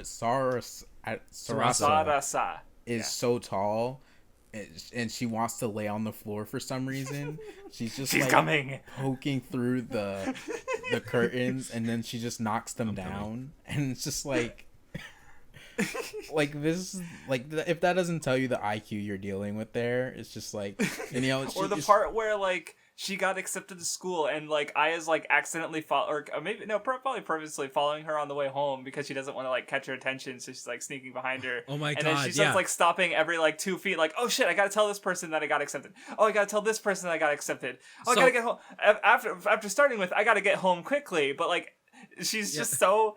She's good. So like, look at this page. Oh, of the manga anime of did this that verse. so much better. It's so funny, dude. So like, that's what I actually mean is, like, insane. There's a lot of parts in the manga, like the manga has, where they just like straight up added scenes into the anime that are really good, right? So like, but this part is just really fucking good. I like the way she shows up though, and like how she has her fucking take multiple poses and shit. One thing I was kind of sad about her design was like, the twin tails are fine, but I loved when she, like in the opening. In the opening? Yeah, when she has her hair is so big. Yes, it's so good. Like, oh yeah, I'm over it, but I definitely kind of wish is, like, that fucking phenomenal. Oh, I cry watching the opening because I know what's gonna happen, and big lady, big hair. Look, her relationship with Ice. I also loved the moment when she, speaking of the part Number started about where she was sleeping on her side, when she was fucking sleeping on her face off the bed. So I woke up and she was just fucking under the curtain because she was sleeping like a lunatic. No, and like I like this all the stuff with the JSDF officer was good. Like I liked when he like went to like pat Ai on the shoulder and she just like I wanted to dodges out of the way. Yeah, she has whole after images because she's just like getting away as fast as possible. And the sound effect just made it funnier. And then of course, yeah, the stuff with Sarasa mentioned earlier, where he like shoves her, is like, "Damn, you have a strong core," and she's like, "No, come at me, bro." And then I won't move an inch from this spot. Do you want to join the JSDF? And she's like, "No, I have a dream." And it's like, well, shit. She literally declares to everyone, she's like, "I'm gonna be the big dick bitch around here." Yeah, I guess we forgot to mention the whole like thing is they're all the girls are chasing this like top 4. Like, they want to be one of the top 4 It's Review stars. Starlight. Yeah. Soccer Music Review. I mean, it's a what the what Except show. good? Within the first 5 minutes, I was like, this is the most what the what thing I've seen since Actage. You're hurting my feelings right now. You know that? How? Stop saying that name in my presence. It hurts my feelings. It makes me cry. I'm about to fucking go into a fucking depression. It's your fault. Also, I don't know if I think Tall Girl is the hottest or the one who's like the third generation. Oh my god, she's so good. She would hit me. Or the twins. I don't know. There's the twins? 3 or 4 girls, and I can't decide who I think the hottest is. But Menage a trois? Okay. Should we move on? No. Because I on it real quick. None. Is there anything else you want to say? Since I love you so much and I want to hear you talk. Hold on, I want to look through my screenshots just to make sure. Because I'll just end it off with this one screenshot. Hold on. Come on, you can do it. I believe in you, Namaji. Okay, I just want to make sure I post the right one. Yeah! I can't believe I said the N-word. That made me laugh that she got canceled online. She got canceled, dog. All right. Okay, so I will say the opening of the anime, the way it adapts the chapters is way more subtle than it is in the manga, right? But I think it works for the best because instead of just saying straight up that she was a fucking idol, it shows her in the music video in the beginning of the show, on the train, and then it has the guy looking up and recognize her. It's like a way better introduction, I would say. That guy was a creep, by the way. Oh, well, yeah. Because you could clearly tell she was uncomfortable, and he should have just like left her alone. Yeah, he was saying how he was a stan of her. Oh, I was talking about the guy on the train who like chased her down. No, the guy was a stan, was just trying to say that he was just supporting her because so when you find the guy on the like, train was the real creepy one, I thought. Yeah, he was just staring at her the entire time, dog. Yeah. So like there are certain things because like they only talk about how she acted during the auditions instead of showing it, which like this is like this page is great because it's showing how like she's like not graceful at all. She's fucking like wada. But there's a reason why she's like that, which is hinted at with the whole kabuki thing. This part right here, I wanted this to be more fucking hold on. So there's the part where she shoves her, right? And like in the manga, the way it's not letting me do it. But anyway, she shoves her and she doesn't move, right? Because her core is just that strong. They keep hinting at how strong she is, how powerful, how fucking Chadley Sarasa is, right? How just she's superior genetically than everybody else. And like so like this part, they don't explicitly have her say like, holy shit, she didn't move. she's a fucking immovable brick. And like, there's just little changes here and there. I think they work for the better though, and they get the information enough. Like, you see her push, and then you see Sarasa like barely move, right? Where in the manga, like, the pages, like, you know, like they tell you what's happening just to make sure that you get what's being conveyed, right? Yeah, they're really using both the visuals and like, the audio. actually, like, even just looking at that page, like, I would, like, you know, out of context, I wouldn't even be able to tell that she's like pushing her, right? Like, yeah. You know, so like they don't need to have all that information like spoken because you see it. Where in the manga, you know, the art is a bit more limited. So you know, so that definitely makes me want to finish out the anime. Honestly, God, I was trying to decide which to do, but now I definitely think I'll just keep watching. The manga's really good. Like, no, yeah, I'm not saying that as like a dig against the manga, but it's more about just like the difference in. Yeah, if the anime is a good adaptation, I have no problem watching that first. I was reading this fucking manga while on vacation. I was sobbing. I was fucking sobbing as I was reading towards the fucking end, right? So, like... Is it over, or do you just mean towards, like, catching up? There's a sequel manga publishing right now. Okay, so it is actually over. Yeah, the first edition... The first one's only, like, 19 chapters. Oh. Which is... Yeah. What? And this anime is only going to be adapting 19 chapters. So it's 13 episodes for 2 volumes? Well, I don't know. I'm just gonna point this out. So the original manga is Kageki Shoujo with 1 exclamation point. The sequel has 2 exclamation points, and the anime has 2 exclamation points. So it might adapt some of the new one. I just haven't read the sequel because they weren't fucking translated. No, I saw that. Like Natty said that like the first only recently. Whereas I wonder why that happened like that. Well, hold on. I wanna do some. Because the world hates me and doesn't want me to sob some more. I want to cry. I want to fucking... It started as a seinen manga in Jump X for the first 2 volumes, okay? Then it switched to a shoujo manga in Melody. So it literally started as a seinen, and then when it stopped and switched over, it switched to a shoujo. Very unfortunate that it regressed, because seinen is the only acceptable genre. Also, another thing to note is that the sequel manga has been going since 2015. Yeah. So there's a lot of material. And the genre on Mal for it is, I mean, obviously that doesn't really mean anything, but it's shoujo as well. So I assume that like they're just gonna keep adapting it. But I do think it's really interesting how it changed. Like, I feel like almost complete opposite magazines, and has been going. The strong promo art, since. the promo art of her, as well as the end of the opening, has Ai with long hair. Which, for the whole entirety of the manga that I read, she has her short hair. Meaning that fucking we might get some new shit, and if that's the case, I will literally come. Okay, well, you don't have to be that aggressive about it. All right. I think out of my eyes, because I'm crying. I don't have any more to say, even though I do really like it, and I'll probably be keeping up with it weekly. I have nothing. None. Yeah, that was good. What about none? I was making sure you had nothing to say, you toxic little boy. Well, I thought you were he's not a little boy. He's not a little boy. When it's not his next show, so I was confused. It's my next show. So I picked Uramichi Oniisan as a meme. I literally expected it to be like one of the weakest shows in my batch. It's literally the best show I got. You are a fucking unlucky man. I know. Because that's good. It was. I didn't think it was that great. It was like fine, but I'm not gonna watch another episode of it. I mean, I agree with Indy. Thank you. I thought all 3 of y'all were gonna like stan it, and then I was just gonna be like, no. Okay, look. No. I like this show. Okay, so anyway, the premise of the show is that the main character Uramichi, he's fucking 31. He's an old man, and he works as a children's TV show host. He is also cripplingly depressed, and so he's Steve. So it's like he's very much like he's one bad day away from becoming the Joker. And there's a juxtaposition there where he's like, here's a man on the edge, but he has to contain himself. He's voiced by Kamiya Hiroshi. What was that pronunciation? And Daisuke Ono's in the show as well, which is Pog. Yeah, Araragi. Or Izaya. But anyway.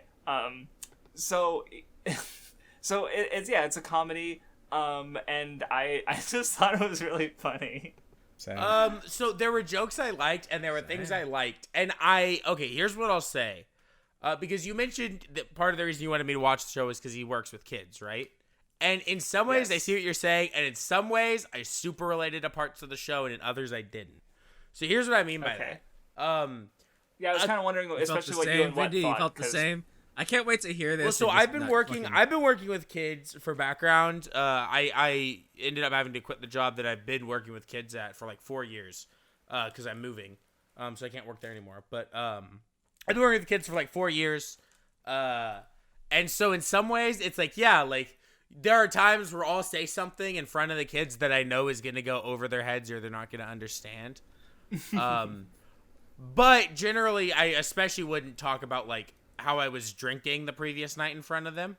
You know what I mean? However, of course. Like, no, that's the thing. Is like you would never go as far as he does, but Right. that's like the joke, right? Well, you get to because he's doing what you know you Yeah. could do, but never would, right? Anyway, right? Yeah, like if I would go into work hungover, it's like, look, I'm not playing tag today. Shut up. Or give you terrible life advice like. When you're an adult, mommy won't help you when you're crying. You need to learn how to stop crying God, on your own. that was based, actually. I mean, that's actually That's actually how you advice. deal That is with good it. That's advice, but it's actually just no. so That mean. part was actually no. That's how you deal with crying kids. Krausdorff. The kids that cry over anything will cry over everything, and the only way to get them to stop doing that shit, this is gonna sound mean, but when you watch them play like tag and they get tagged and they go sit on the wall and cry, you fucking ignore them. Do not engage with that kid. No, do not go sit over there and sit down and talk That's to them. really Like, funny. why are you crying? Because I got tagged. Okay, let's go back into the game. No. You sit there with your other staff member and y'all just chit chat. Don't even look at him. So- in 10 minutes, so- he'll get up. He'll be playing tag again. It'll never happen. I have this story. I have this story. So there's this girl in one of our classes that like she used to cry all the time, and at first everyone was like bothered by it, but then now like it got to the point where like she started crying, right? And we were just kept going. We pretended she was not there. Yeah, that's And, the like, best way to How deal with old a was crying she? child. Fucking 6 or something, but like Okay. she was just kept crying. But good thing is she kept dancing even though she was crying, so it's like that's good. But sometimes there would be like kids complaining, be like, and I'm like so like a kid gets hurt, right? And I go, "Are you bleeding?" They go, "No." I'm like, "Okay, keep going." I want a Band-Aid, though. You don't need a Band-Aid. You're not bleeding. Shut up. It's like, do you need to go to the hospital? No, then keep going. God, you're fucking intense. Oh no. So like no, here's something else, right? These like the kids fucking start. The kids think they can talk, right? They're like, I think we should do this. We should do, and I just go, no. Let's keep going. That being said, though, like, you know, there, like, the part that I found super, like, okay, there were 2 parts of the episode I fucking loved. One was when he was having conversations with the other staff when the kids were right there, because that is what happens at any job with children. The adults will talk, and the kids have no idea what's being said. And you'll be talking about, like, racy shit, too, that you should never say in front of kids. But you'll code it in ways that they just have no fucking idea what you're saying. Mm-hmm. And then the other part was when he was making dirty jokes to that guy. That might have been the The most... way he laughed. I was about to say, that was might be really fucking funny. the most pure and honest laugh, like, piece of voice acting I've ever heard in my life.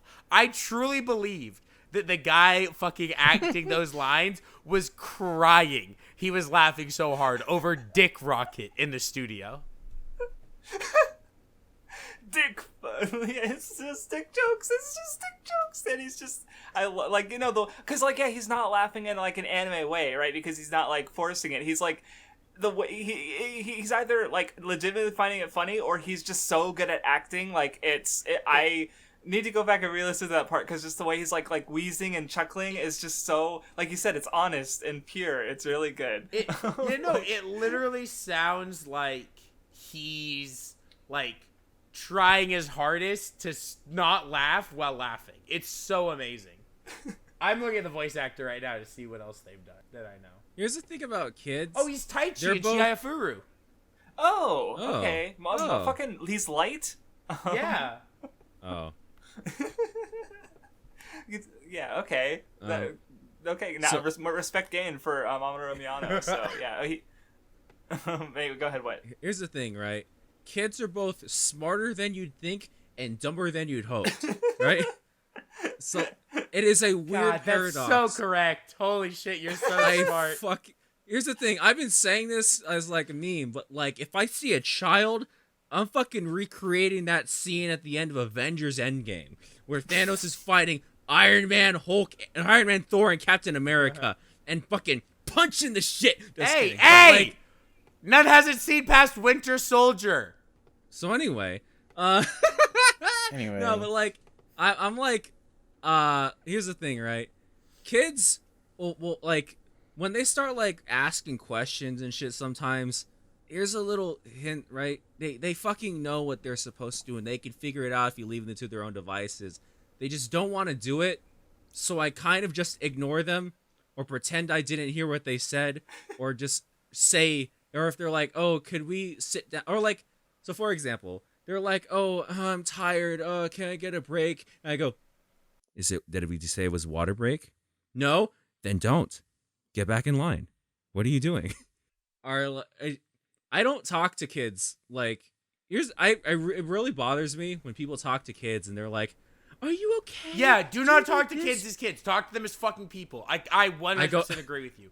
Fucking, I look, this child comes up to me, is like, what time is class over? Is like, it's over when I say it's over. Did I say it was over yet? No? Then go back in line.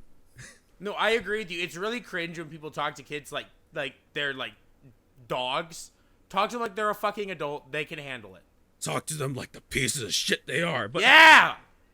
Yeah, let's go! Two things. Well, one is that I've babysat, so the kids I've, that are, one-on-one basis and really young. So it's like I kind of get some of it, but it was like such a small experience, relatively speaking, so it's really fun to hear you guys talk about it. Because like your guys' experience sounds much closer to I could the show. do an entire fucking episode about what it's like. I could do like a 2-hour long podcast about what it's like to fucking work with kids. I have so many stories.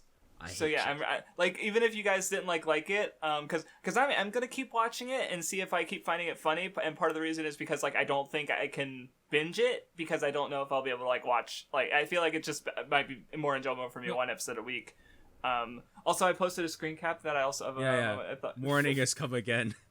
Like that's the whole scene. He wakes up, he hits his alarm, he's just like, no. That scene was the most again. relatable thing I've ever seen. Here's the that thing, one got right? me. The thing is, right, this is, like, Steve from Blue's Clues? He has, like, a TikTok, right? Okay. And he said some shit. So, I heard this. One of the TikToks, he said, like, how he can't get a date, right? Because every time he tries to get intimate, she's like, I can't. It's too weird. It's like I'm ruining my childhood. And then he fucking dies inside. And then another one I heard is, like, if this video gets 1 million views, I will burn the thinking chair. I will burn it. And then everyone's in the comments is like, no, Steve, don't, please. His life is a living hell. So, like, that's just the future of a children's show host, right? That's just what happens. Poor bastard's already feeling I it would in this kill show. myself if I was a children's show host. If I was a anyway, children's show... last thing, none. You haven't... What do you Yeah, have I to say mean, about I the wanted to, but these two were talking about their experiences with kids, and I didn't want to cut them off. I'm sorry. Fucking hate those rats. With the show, I think that I just kind of got tired of the joke kind of quickly. Like, especially the parts where he was, like, on the show with the kids and being, like, brutally honest with them. I like the parts, like, outside of when he was doing the show. Like, when he was talking to those two people in the back room with the other, in the costumes. And, the pink one wanted to talk shit about him, but, like, he kept walking by and stuff, and eventually, the first time he didn't really, like, he noticed that he was walking by, but, like, the second time he didn't notice he was right behind him, so, he got upset at him, and it was like, that's probably, like, the best part of the episode, for me at least. Like, that was really funny, but it's just like, since I'm already kind of like about the brutally honest joke, I don't see myself like watching the show again. But it was fine. I don't think like, I could definitely see somebody liking it and wanting to watch the whole thing. See, it's like, like, I feel like Nun's kind of disinterested in it. For what, and Vinny, it's maybe too real. Like, they get enough of this shit in their real lives. It's kind of like, it just fucking it just reminds me of like how we need like a Hunger Games maybe. No, it reminds me of how we need to bring corporal punishment back to schools. I love the way you had the perfect amount of pause in there. What? Because I'm just like hanging on, like what the fuck is he about to say, and then you just say anyway. But like for me, it's like I haven't like just enough experience with kids that I kind of get it, but not enough that I'm like tired of it. So I think it's just like a perfect. I'm also maybe as I am old enough to like I'm closer to the main character in age. I don't know. I did like the Probably show older. more than you guys. I So. think he's like 28. I think He's 31. Oh, okay. What? 31-year-old Omada Uramichi. What's up? Okay. Omada. Do you agree that we should bring corporal punishment back into schools? I think we should. None. You're up next. No. I'm waiting Should for we you let to the shut up. principal Fucking, beat the shit out of the kids? No. You're See, cringe. That's You're cringe. No. Here, listen. You're not thinking ambitious enough, Vindy. See, corporal punishment? No. We should throw them into a field and give the teachers fucking airsoft. No, guns. I think you're right. We should just increase when kids can be aborted up until the day they turn 18. Yo. Hey, you're like 17, 16, you're a piece of shit. You can still be aborted. 17, 16, you know Not what? good You enough. elitist. Go next. Get fucking the teacher pulls out the Glock, you know. Okay, anyway, so can I real quick, I'm just gonna say something about this. You guys hate me. Oh, sorry. Well, I forgot that it's a sequel show that would have watched. I'm sorry. Isekai Slime is good and based, and I love it a lot. Caught up to the manga because I haven't read the light novel, and this is the second half of the second season after the main character commits genocide, which is pretty based. I But it's for liked the friendship. pink-haired demon. She was super hot. You have to watch the second season because from here on out, it's just fucking wild shit. He commits genocide. I never finished the first season. You need to finish it. I do, but You're cringe. my problem is that If I'm gonna watch an Isekai my own volition, it's gonna be Buddy Complex, I think. But I'll No, check you're it out gonna watch eventually. Isekai my problem is the pink-haired twin-tailed demon lady who's like giga hot isn't in every episode and isn't the main character. So why would I watch it? She's really good though. She's a major plot point in the second season. No, you're lying. Yeah. I'm Liar. Alright. literally not. Show's good. Anyway. Anything else? Opening is okay. None. Go ahead. Go ahead, go. So Yeah. I got Seirei Gensouki, or Spirit Chronicles. Like I wasn't into it, but I guess the most interesting thing about it that I haven't seen in another isekai show, which it might be somewhere I haven't seen it, or like it hasn't gotten adapted yet or something. But like basically the guy, like someone who's living a normal life in Tokyo who he just dies in like a bus, like is in a crash, but instead of going over to the other world, his consciousness goes over to the other world and like goes inside of someone who's already living there, so he becomes part of someone else who's already in the world itself. Oh, that's cool. And so like that kid who he has his consciousness in. What? Wait, isn't It's that Otome Ozpin. game? Well, I guess Otome game's in a video game, but What? Did you hear me? Say it again. It's Ozpin. All right. it's what? All right. It's a Ruby reference. Oh no. Okay, anyway, so like Let's that just kid, live. he knows that he's from the world, like he's a native, but like in parts of the first episode he does get like a little confused as to why he's having these memories, and that he clearly didn't do this and doesn't know where these places are, so it kind of like it would mess with his identity a little bit.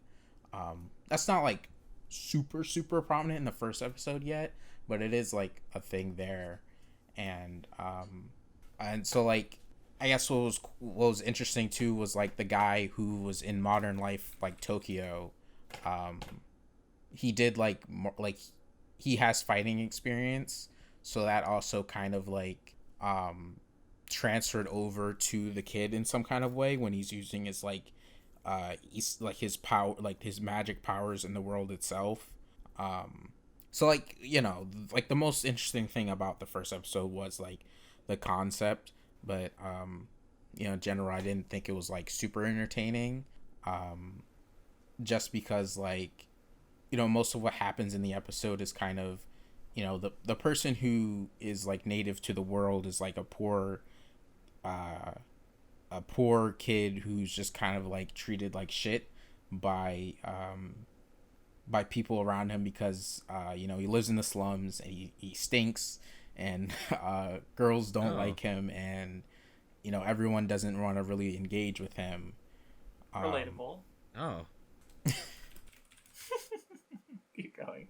And eventually, he meets some nobles who ask him for like directions because they're looking for someone, and eventually it gets to a point where he finds the person they were looking for, and she was kidnapped, and he has like magic potential and stuff, and he saves her, and like what happens when he saves her, they don't really trust him, kind of, sort of like, one of the girls doesn't really trust him, and it kind of looks like he might have kidnapped her, so he basically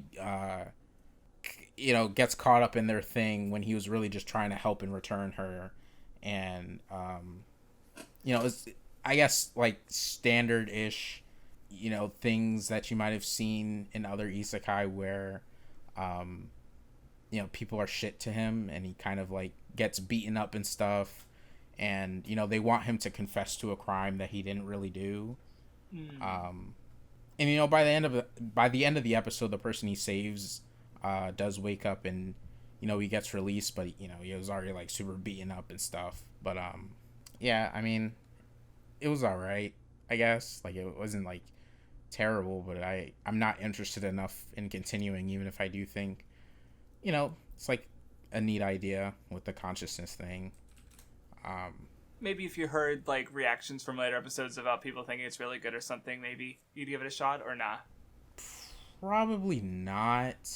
I would just watch Ruby. Especially because like I think the person who has his consciousness inside of the kid, like the native kid, there's not really anything like specifically interesting about like that guy, to where I feel like his influence over the kid and his like memories that are transferred over would actually like do anything that's like super interesting. Because like the guy in Tokyo, his whole thing is basically just like, he had this childhood girl that he liked, and they promised to marry each other, and he doesn't really like, he's not really in contact with her and stuff, and it's just like, he's kind of sad, I guess, but like that's it.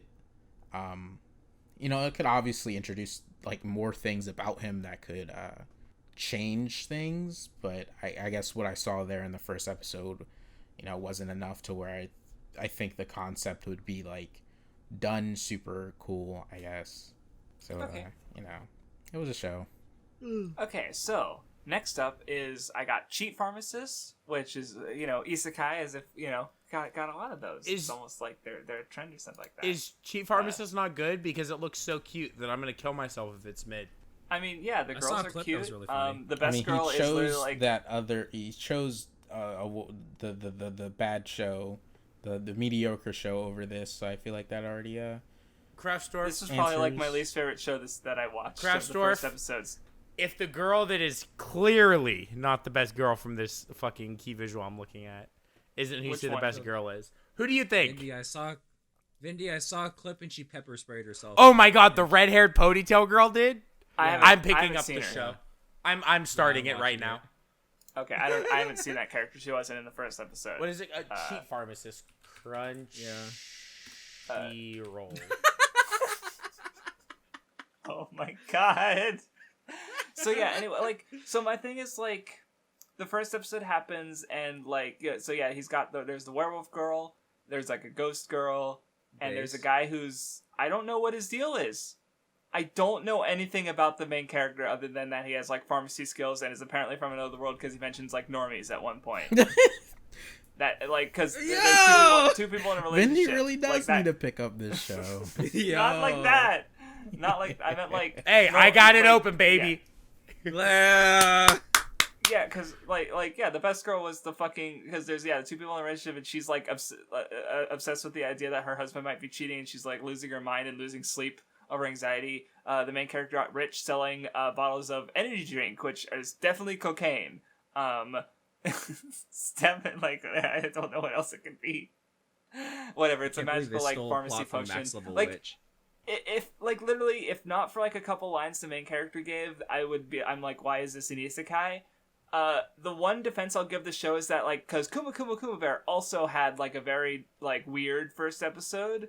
I don't like see the thing about the first episode of this show though is that it's like divided into 3 parts, like they're chapters, so it feels like it's just adapting whatever source, this light novel source material.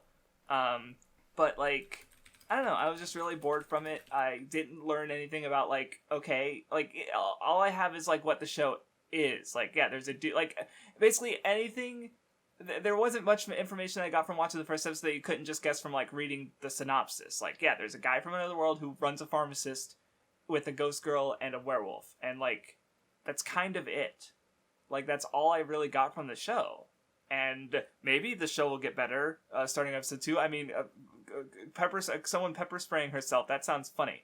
But I just don't feel like watching any more of the show. It's not visually like amazing or anything. Like, it's fine, I guess. I don't know, it's just like the most like it exists show. There's literally another pharmacist isekai show like airing next season or some shit. So I'm just like, whatever. Okay, sure. Like, you guys watch it if you really want. Like, everyone, you guys seem more interested in the show than I was watching. I have it open. You know? You're telling me there's a red-haired girl with a ponytail who's so stupid she pepper sprays herself? Oh, I have to. I have to. So. Vindy show. Vindy lady. All right, you'll watch shows and drop it. Anyway, I'm Tiny Wolf Girl. I mean, what? She's fine, I guess. Is anyone watching Suki Pro 2 the animation? No. Okay. Fucking no. Fucking no. I had to make sure. What the heck? That's what we need. Is we need a BL expert on the Weeb Club. Here's a it's problem, okay, right? guys. I'll do the job nobody wants to. I won't be the hero the Weeb Club deserves, but I'll be the hero y'all need. Craft Store, Vindy, and none. I'm looking at my anime list, and the scores are proof that my anime list is populated by nothing but apes. Because the fucking score for Kageki Shoujo is 6.95. Yeah, and then it's absurd. Fucking whatever the fuck has like, fuck Vanitas no Carte is 7.81. Hello? I feel like it would probably raise up only because Kanojo Bocchan is a 6.78. Like, only realize it's good when other anti-tubers pick up on it.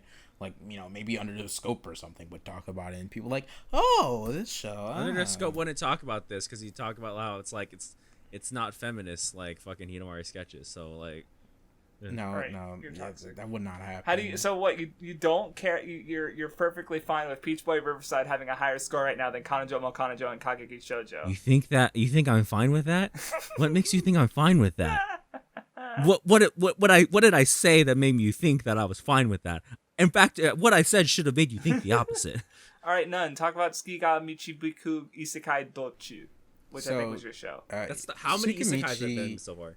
What? How many isekais I'll count. have fucking been so far? You go ahead, none. I'm gonna count. I mean, I think I only had 2. I thought I had 3 at first, but I had 2. No, I mean like total. Am I the only one who didn't get? And I did get an isekai, but in an unconventional way. But anyway, keep going. So you know, Tsukimichi, you know, it was pretty solid. I liked it. It's another one I think has like a neat concept. I definitely think this one, there's no way other isekai haven't done this somewhere. I just haven't seen them. Basically the guy who gets put into the isekai, his parents were from an isekai. Like they were in that world at some point, and I don't remember if it was like they were from there or they like were from the normal world, went there and then came back. I don't remember. I would assume they're from the normal world and not from the isekai. But basically he gets pulled there because they need a hero, and you know they decide to choose these you know, the child of the people who were there, and he does get a choice as to whether or not he wants to go. but the reason he does go is because he's basically told, if you don't go, we're gonna take one of your sisters, or we're gonna make one of them go and stuff. So he feels obligated to go because one of his siblings will go in his stead if he doesn't. What I'm reading correct? Did she really send him to the fucking forest because she said he's ugly as fuck? Yeah. I mean, okay, so like the initial person he's talking to is like this nice, like he's a nice guy. With like he's a nice like person who actually wants to help him and stuff. And he's explaining the situation because his actual goddess is so like stuck up and didn't want to even like explain to him and like really talk to him. So first he meets like that guy, his homie, and then he gets sent over to that like, shitty lady who basically, she doesn't even want to like give him a chance, and it's like saying that he's ugly, like he's too ugly, and that she doesn't even want to give him like powers, and like she does the bare minimum, which is basically just making him understand the language of the world, and she throws him out of her castle or like wherever they are, and he just like crash lands into the world, and like most of the episode is, at first he's like kind of wandering because he just has like the vague idea that he's supposed to save that world, and he meets this like this like pig lady, who at first there's like this misleading moment, I guess, where he's like commenting on how nice she smells, like hold on, like, yeah, like it looks like he's like he might be a little into it. Oh but, my god! I mean, later he does say that like he doesn't want to marry her because he is someone who's like familiar with like isekai, and thinks that this is like since he met her first, he might end up with her, and he doesn't want that. But yeah, I thought it was like fine. He basically hears from her like how to use magic and what her whole deal is and why she's like out in this like random dangerous place, and she was basically gonna offer herself as like a sacrifice, and he goes to deal with that problem, and even though he doesn't get powers from that one lady, he basically does have like a lot of potential, and he's like super strong already, even though it is said that he is level 1, but for some reason he's like still like super strong. And, there's a fight with the dragon. It was fine. I like the part of the fight where like they showed, they basically showed his past, and they first showed like what he wanted to happen and like what actually happened. So like basically this girl confessed to him, and in the wanted to happen version, he doesn't like turn her down and stuff. But like in the real version, he did like turn her down and make her sad and stuff. And that chick's like super hot. Hold on. Booba. Yeah. Booba. It was fine. I thought that there was a couple moments that were funny-ish. It's not a show that I'm thinking like drop, but it's also I'm not fully sure if I'm like interested enough in like I am interested enough in like continuing, I guess, but it just feels like one of those things where it's like even though I didn't dislike it, I might fall off of watching it, even if I do think it's decent. Like I don't think there's anything wrong with it. And I liked when he like became friends with this like scary monster dragon. It was silly. I thought it was good, I guess. And it's funny that like everyone keeps commenting on how ugly he is, because it's not even just like that one goddess lady. It's these actually ugly monsters saying that he's ugly. I don't know if I took a screenshot of that, but it was funny. What is he actually? He just looks like a normal fucking dude. Yeah, but like they just look. keeps like I think that makes it funnier that he's not actually Okay. ugly, but people Oh, just he's like ugly think, by like the standards of their world or something, or look, that like it? they say, like maybe he's got some demi-human blood in him. Just look at him. It's just funny. Okay. I don't Okay, know. cool. Because like I was just thinking about Isekai Oji-san, where the main character is called like an orc, because but he's actually like ugly, the way he's drawn. So I was just thinking about that. But okay. I mean, as far as I can tell, he's probably not like just supposed to be canonically ugly because, like, that girl did confess to him, so I don't think he's just like ugly. I don't know. Was that everything you had to say? Yeah. All right, what you're up? Kobayashi's Dragon Maid is a good show made for good people, and it makes me cry. I cry every week, every time I watch it, every time I turn on an episode. Second season starts, and it somehow has an opening that is way more visually like complicated than the first one. And if you've seen the first opening, you know that's a fucking feat of fucking scientific endeavors and shit. I'll find the opening. I haven't seen it yet, actually. The opening is a fucking banger, and is fucking full of nothing but high quality animation. Good show. Ilulu, however, is a ugly character design, and no matter how much you try to convince God. me, Forgot how hot fucking Food Dragon is. Oh my god, Elmer's glue. Elma's really Elmer's hot. glue. Elmer's glue is really I hot. love you. Okay, I need to know that all of you are intelligent. When you see this fucking creature, do you think it's hot or no? No. She's as hot as the other tit monster. You're talking But about she's like proportionate though. Fucking No, Fucking- Luca sucks. Luca okay, sucks. but she's okay. Here's my thing. She sucks, but she's like proportionate at least. Like her body descends into her tits. It does not make hate sense. her because she reminds me of your height, or she reminds you of your height. I mean, I'm leaving. You're all I had to make the fucking craft kidding store me. joke for no, him. she's definitely in like see, because people go, oh, big boobs, fetishes, but it's like that's like at that size, it's a bit more niche than just big boobs. Like Like, that dude, is you're not a into boob size that's making You're people into go, some ooh, fucking like that's a you're- little out you- there. Like 'cause not even you're just into, this like, some character, like crazy shit. another character who I think is a little bit too much for like I would say most people is the girl from Occultic 9. Oh yeah, no, it's ridiculous. Right, She like looks there's fucking a blue limit, animal. I think, regards Like it's not even like yeah. ew, sexualization. No, bitch. Dude, I'm fine with fucking sexualization. I'm not physically turned on by anything. But how are you turned on by this? There's a scene where she tries to turn Kobayashi on by rubbing her tits on her, and like, how? Who is aroused by this? Who? Well, yeah, she's a good character. I like her, Psychopaths. but still. Anyway, So yeah, you? good show. I mean, you What did happens say when you were a let the women of psychopath. KyoAni So, like, make it shows. It's my second favorite show of the season.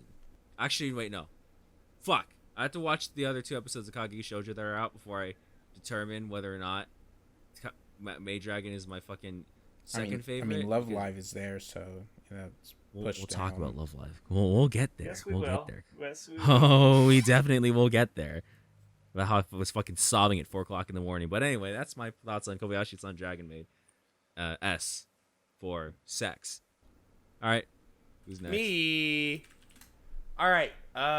So I had Make You Black Company. This was the better of the 2 isekai I watched. Make me black? But you know what? If I was an anti-tuber and I watched the 2 isekai I watched, I'd make a video about how all isekai are bad. So, Okay. Make You Black Company. All right. You know.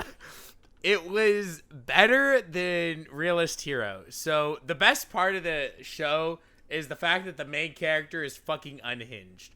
This is basically, hold on, I'm posting it. This is basically all you need to know about the main character and the way he lived in the real world.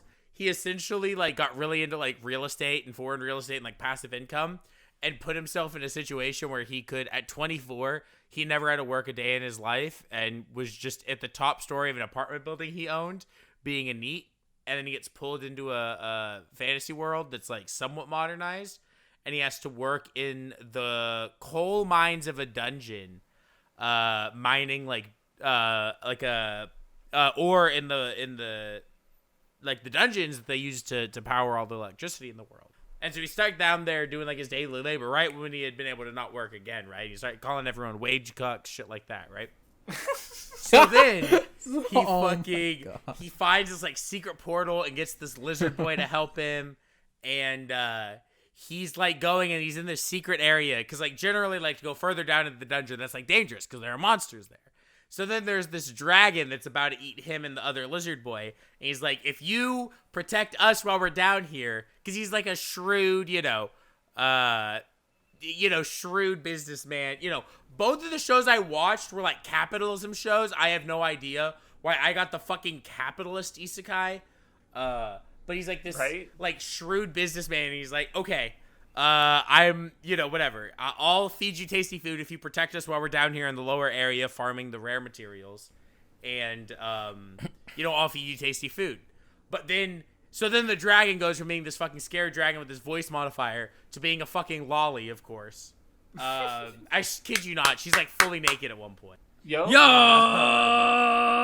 And then she's just like, she then turns into the fucking archetype of the girl who just eats everything, and just wants to constantly fucking eat food. So she's not even the only dragon girl who eats everything this season. Yeah. She's the less hot one though.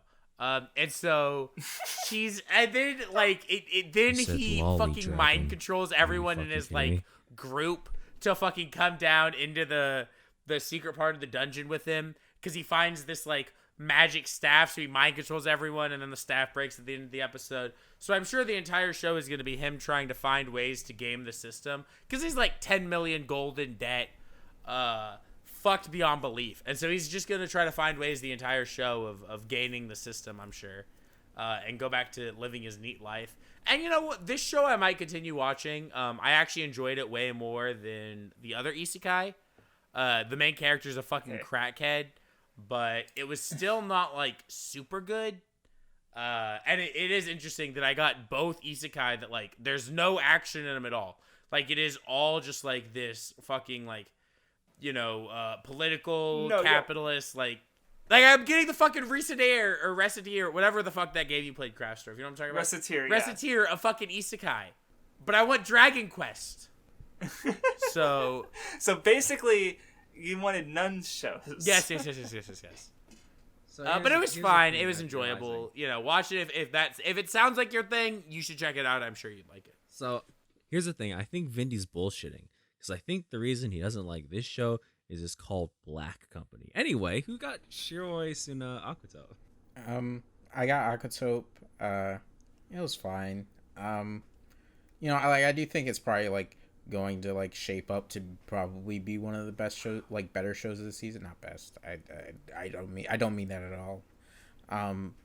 It's a real pretty quick. It's 24 episodes, so apparently. Oh fuck so no! maybe. I'm gonna drop that at some point. I did not notice that. Fucking turn around on that shit. I don't think it's a bad show or anything. Like I was fine with it. Like, I think it was a really pretty show, and PA works to make a really pretty looking stuff, and basically what like the first episode is just kind of like introducing this idea that I don't remember what the fuck the main character's name is. I don't remember her name is, but she basically wanted she was basically working in the idol industry, and it just never really worked out for her. And as a kid, she was inspired by these this group that she saw, that it made her want to be an idol too, but things never really worked out for her. And there was this other girl who joined the place that she was working at, and kind of just like took over her position in like spotlight and stuff, and she kind of got like pushed to the background. And she wasn't outright fired or anything, or people seemed okay enough with having her around, but it was just kind of like it wasn't working out. So she herself kind of just stepped down. And the most I guess sad part of the episode was when people in her life knew that the her career didn't work out, it was kind of so like I feel like I remember like it was like a text message or something where somebody was saying how like it's a good thing it was basically like it's a good thing it didn't work out so quickly because it was basically never gonna work, and you know it was kind of like too hard, like you know the industry was too hard or whatever, so like you know they were saying it was a good thing that she failed so early. And like it's like damn, that's kind of like mean. And so like she's like, and before she goes back to like town where people are gonna throw her like a party. I forget the exact like kind of party they said. I think it was like they said it was like a cheer up party, so they're like you know assuming she'd be sad about it or whatever.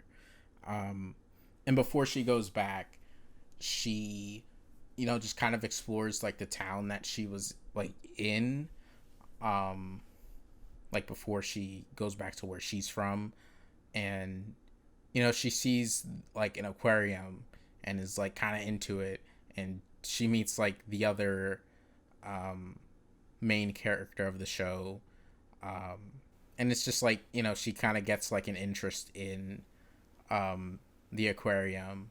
Like I don't really know where like that interest is going, especially because you know for the other main girl, it's kind of like I think it's her family's aquarium, like she's connected to it, but like the main girl, you know, she obviously wanted to be an idol and wanted to like work in like the industry in some way, so it's like a pretty unrelated thing to the show's like Aquatope name or whatever. So you know I don't really know how that's gonna like go, but you know it was a fine episode. I probably made it sound more whatever than it is, I guess. Like I do think it is a show that people would be like super into, and you know it's pretty yeah, I was about to ask like how are the visuals, right? Like yeah, I mean like it's probably like top, like one of the better looking shows. You know, I haven't seen everything. Like obviously I haven't seen Maid Dragon or Love Live or okay, you know a lot of other stuff, but it's like you know it's up there. It was neat. I do think it is I do think that like out of the things I've gotten, it's probably the most like you should probably try this one for yourself, because I do think it's like very clearly something that it just kind of depends on what you're kind of looking for and in the mood to watch. But you know, yeah. Okay. Was that everything? Yeah, that was everything. All right, I got D-Side Traumare, the animation. I'm shocked at the score on Mal. It's like a 5.79. I don't know why, because like the first episode wasn't bad. It was kind of like I guess it was setting up some things, and you know, it was mostly action. I felt like it's a CG anime, but I do personally think it looked better than Shinigami Bocchan. Even if like you know, it's not like you know Beastars or you know Land of Lustrous or anything, but you know I still thought it looked fine. But like yeah, I guess like it's a show that like because so like relatively like little happened in the first episode, I kind of do want to like give it a shot later when it ends and see if like it goes somewhere cool with it. You know, because it's definitely setting things up with. Well, anyway, let me explain the premise, I guess. Because it was even kind of weird, I guess. Like there's like a game thing that the main character like he gets bitten by like a cat, and he falls asleep and he dreams of going into like the game world. And then like basically the games can become real. Like he can enter the game world, but also the game can kind of come into the real world.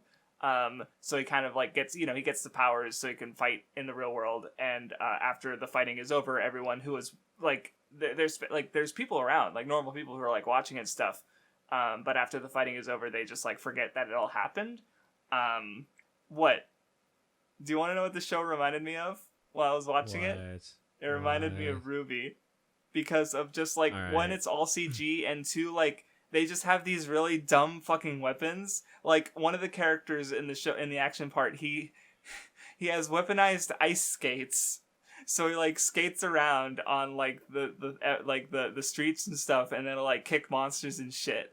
And I'm just like, why is this giving me Ruby vibes? I can't believe Ruby invented fucking dumb weapons. Well, it's the CG too. And yeah, there's like a thing going on with like the main character's brother died, and there was a symbol that looked like it was in blood when at where he died. That's now like it's connected to the game.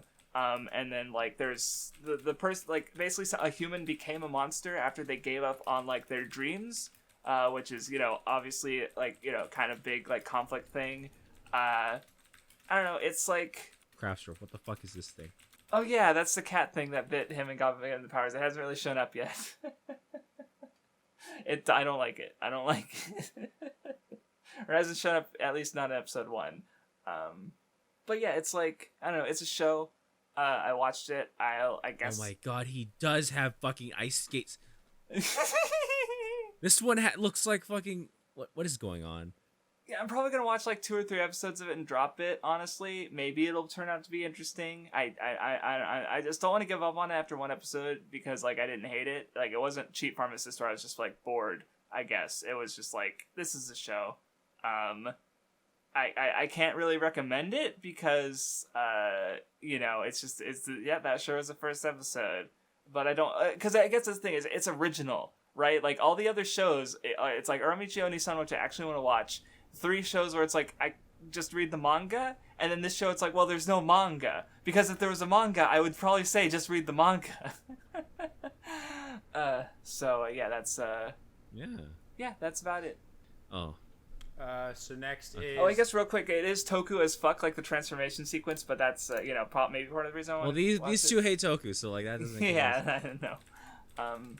So yeah, then there's a show that nobody watched, and then there's fucking Love Live. What? Tell Don't me spoil how me good on Love what Live happens in the Superstar first is with no episode. spoilers. So Please do I not mean spoil this with everything in my body. This is the best first episode Love Live has ever had, and probably one of the best first episodes I've ever seen in my life. I fucking could not believe that they did this, right? Here's the first thing. Like, this isn't a spoiler.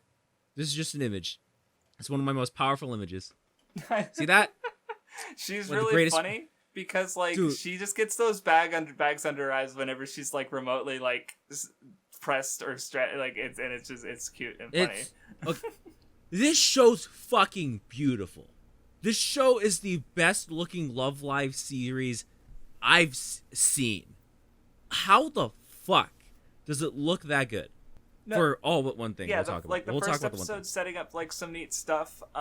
There's only 5 characters, which There's only 5 characters this time. which is interesting. So I don't know if that's gonna How be like, because I many- presume it's How many are in the first episode then? Like not just Okay, in like all they of have them, a all of them cameo, show but up. like are in the first episode and get their setup and like you know what I mean?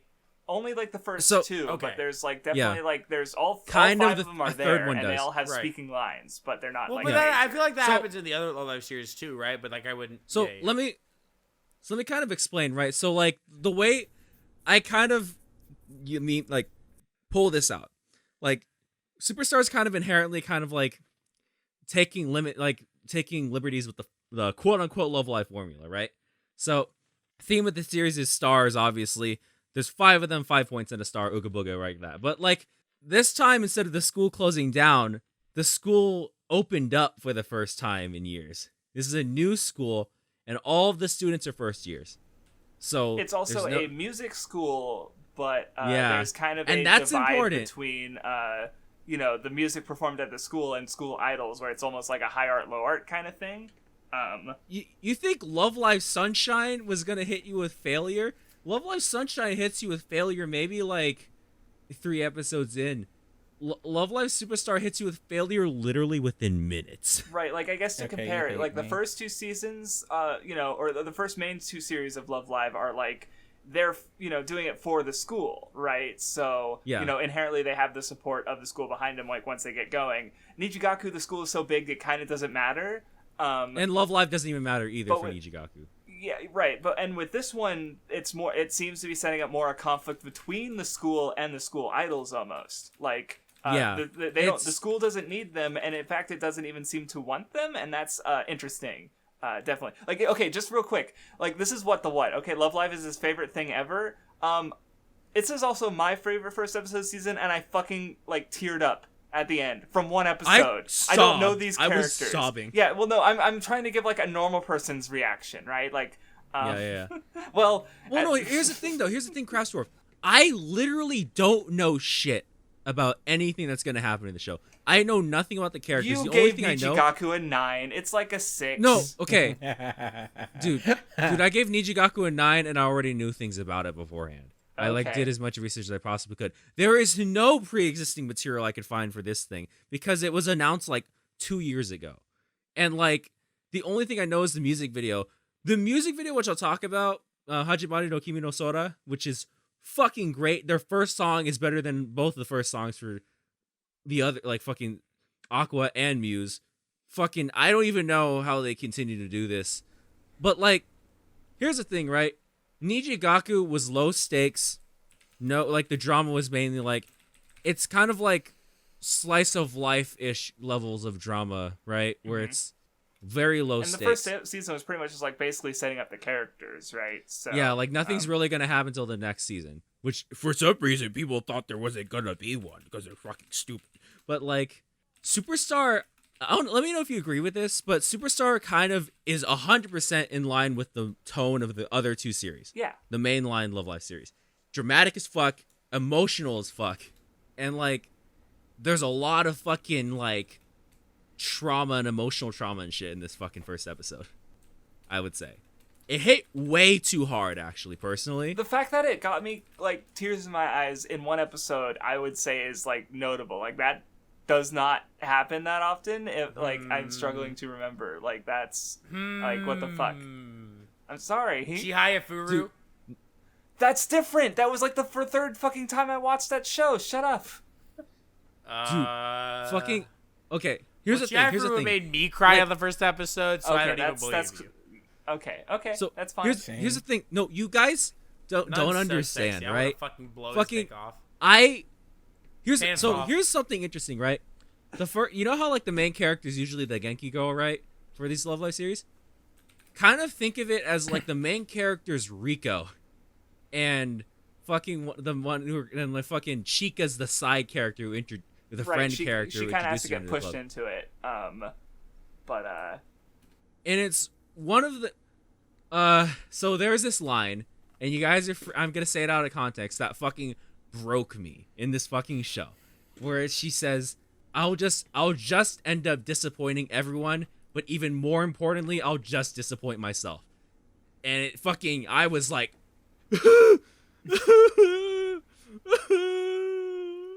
yeah, fuck this show. So fuck it. And also I hate Love Live. And real quick, if you're worried about Nijigaku, you don't need to, like, you probably should just because you actually don't. But you don't. Oh my God. You don't need to watch Nijigaku. You should watch School Idol Project and Sunshine, especially because they're actually like really good shows. But also check out my video where I made predictions about this fucking Love Live Superstar. I'm probably gonna be wrong actually, because the fucking first episode did some shit where I was like, but I got in a fucking argument with a fucking Love Live fan who was like, Nijigaku isn't a side series. It's just as important as the other ones. I'm like, no. Factually, it's a side series. You want to know what the official Love Live wiki says about Nijigaku?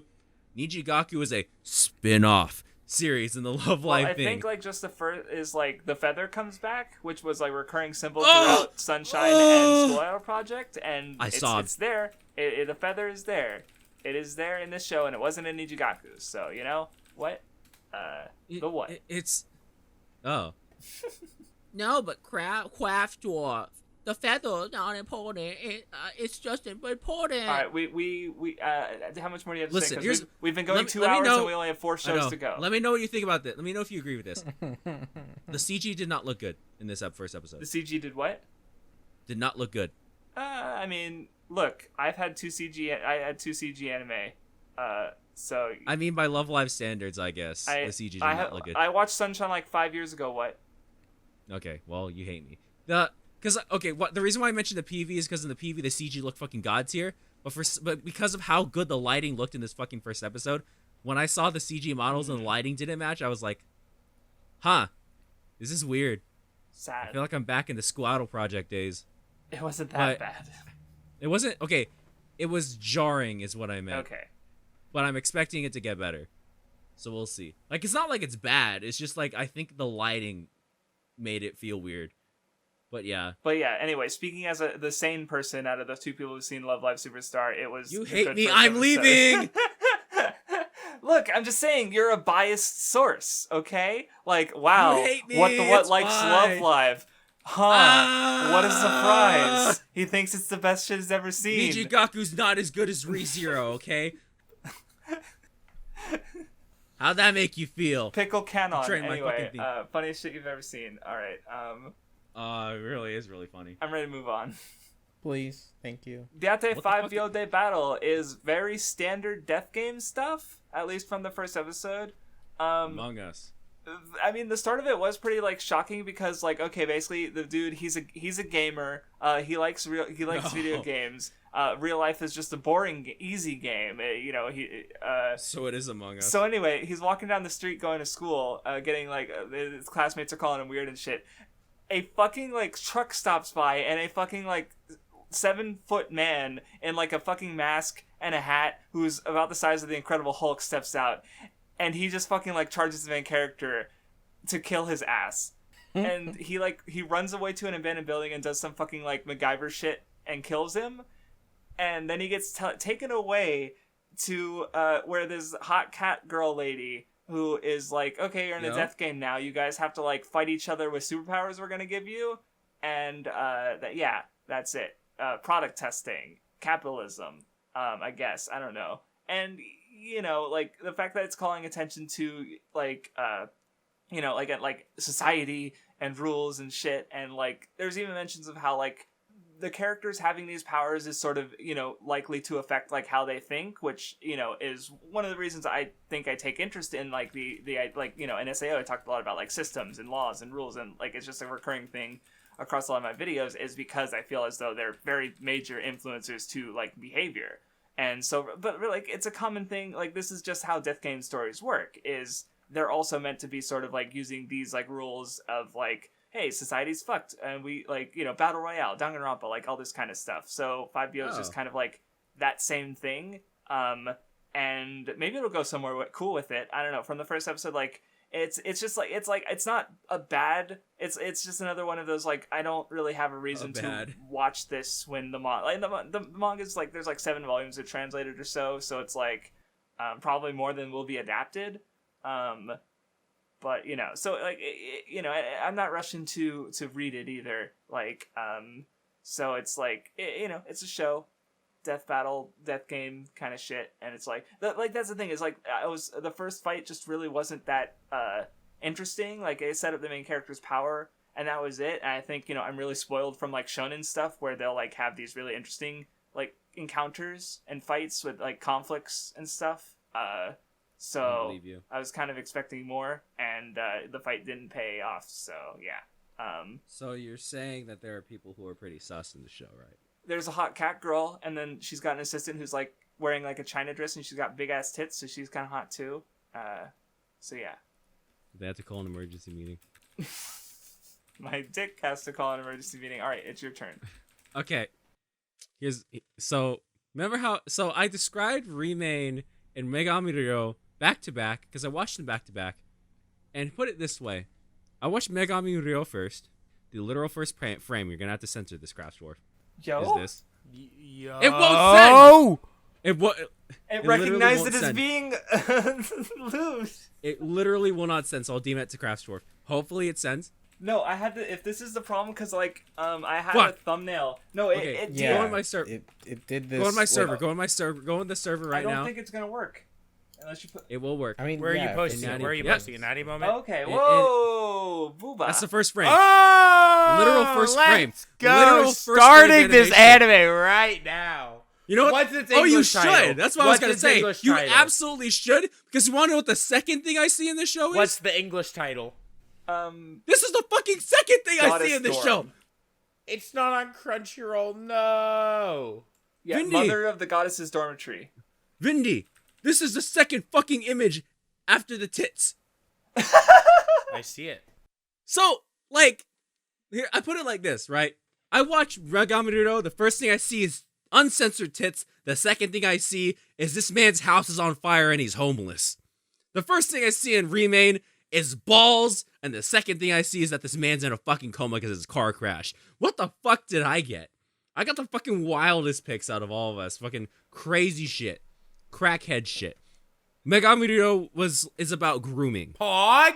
None, you should like that. This You play child is- Smash. Okay, this... You're a Love Live fan. Oh, wait, that's not funny, actually. Oh!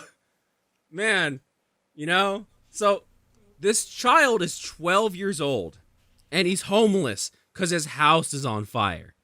And so he fucking is on the streets, and this fucking naked college lady finds him and says, "You will be our dorm mother." And then fucking takes him in.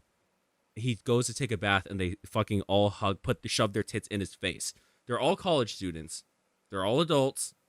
And they're fucking basically molesting this poor child.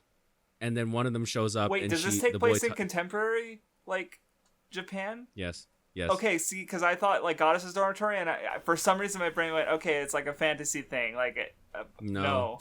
Oh, no. Oh, Yeah. no. Yeah.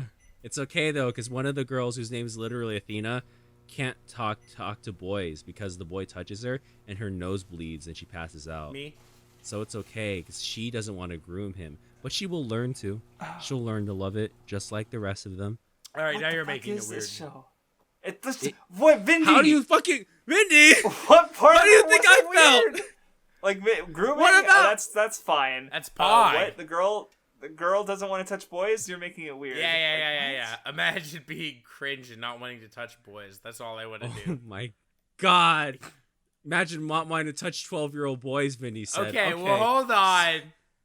I meant boys of Nun's age and no older or younger by a second. I literally said he was Oh, 12 maybe years not. old, Vindy. Vindy wants to watch. I said, here's the thing. I suggest everybody watch the first episode of the show to experience pure crackhead energy. You want to know what? Actually, no. I have this video from Dot. This video that Dot took because I fucking like announced that I was watching it, and I was like, "This is the first thing I see is uncensored tits. The second thing I see is fucking his house burned down and trauma and tragedy." And then Dot records a video of him downloading it as fast as he fucking can, hyperventilating. So like, I can't find the video, but yeah, that's basically yeah. Anyway, everybody should watch it. I'm watching it only because the fucking credits played halfway through the fucking show, and then it kept going. I was so fucking confused, and I felt betrayed. I felt gaslit. Fucking crazy. Anyway, Nighthead 2041. Who watched that? Me. Was it bad? It wasn't the worst show I watched. Unlucky. Okay, so Nighthead 2041. Okay, so I have to explain the full premise for my understanding because it's psychopathic. So I'm sorry. Okay, so it's cyberpunk in a world where, like, if you worship any gods, that's a thought crime. What? Damn, Yeah, they can't watch if the you Weeb worship Club? any gods, that's a thought crime. It has a fucking Huya If you opening. believe, Hello? oh yeah, the opening song slaps. If you like all this shit, if you pretend to like be a god or a cult leader or whatever, and so there were two like groups of characters we followed. There were these two guys who were part of the government, and their job is to go find like literally the first thing you see is they go find this cult being led by this guy doing magic tricks. Because World War III happened, apparently. Okay. And I think it's going to be people versus psychics, but we'll get to that. So, they go to find this guy, and then they end up just shooting the cult and just killing everyone. Now, the cult was trying to kill them first. Okay. The way you said it But was like... there was still a gunfight against a cult, wearing special fabric so they couldn't be seen on radar. I kid you not. And then it cuts... and then Is it a CG anime, yes, by the way? yes. Okay. And then one of the yes. guys ends up becoming a one of the guys who's on the group that's trying to find like all the psychics is like he fucking uses magic. And then it cuts to these other two people who are definitely psychics, who are like supposed to go to a time where people were not prejudiced against psychics or something. And then they go to a bar. And then it's really weird because even though the anime CG, there's a guy in the bar who's animated in like 2D animation. And so then the 2D guy and then everyone else in the scene is CG, and that's kind of weird.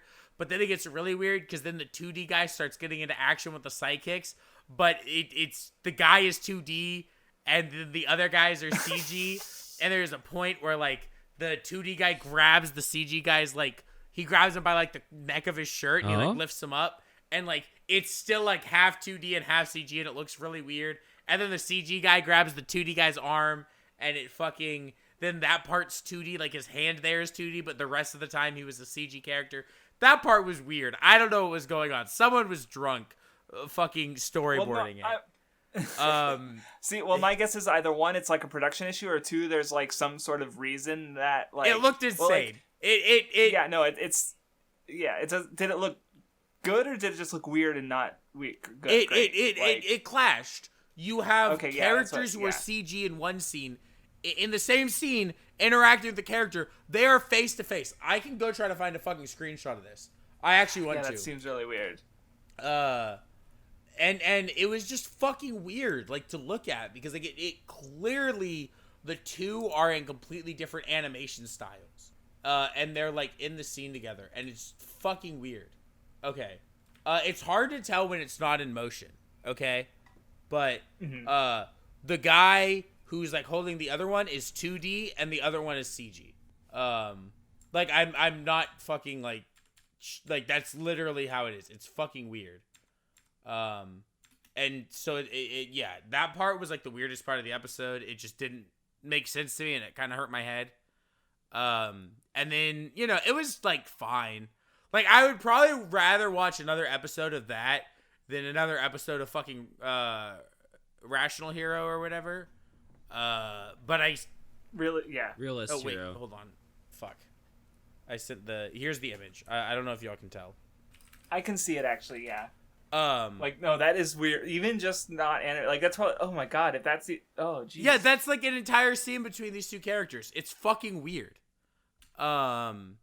And so, yeah, it's a CG anime. I actually thought some of the action choreography that happened in the episode was good.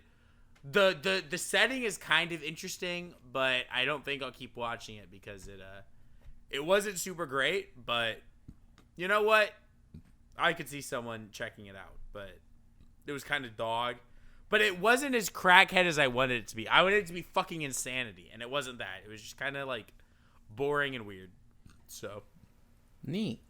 Also, real quick, just there's a on Mal. There's another anime it's tied to. Aired in 2006, adapted from a what is it? A manga, light novel, manga. What, Sonny Boy? It looks like Nighthead Genesis. It's like Fujo's stuff, so it's like part of a franchise. I'm just saying, apparently, but I didn't know that. So, but I don't know. Franchise is like 15 years old. I don't know what the fuck's going on.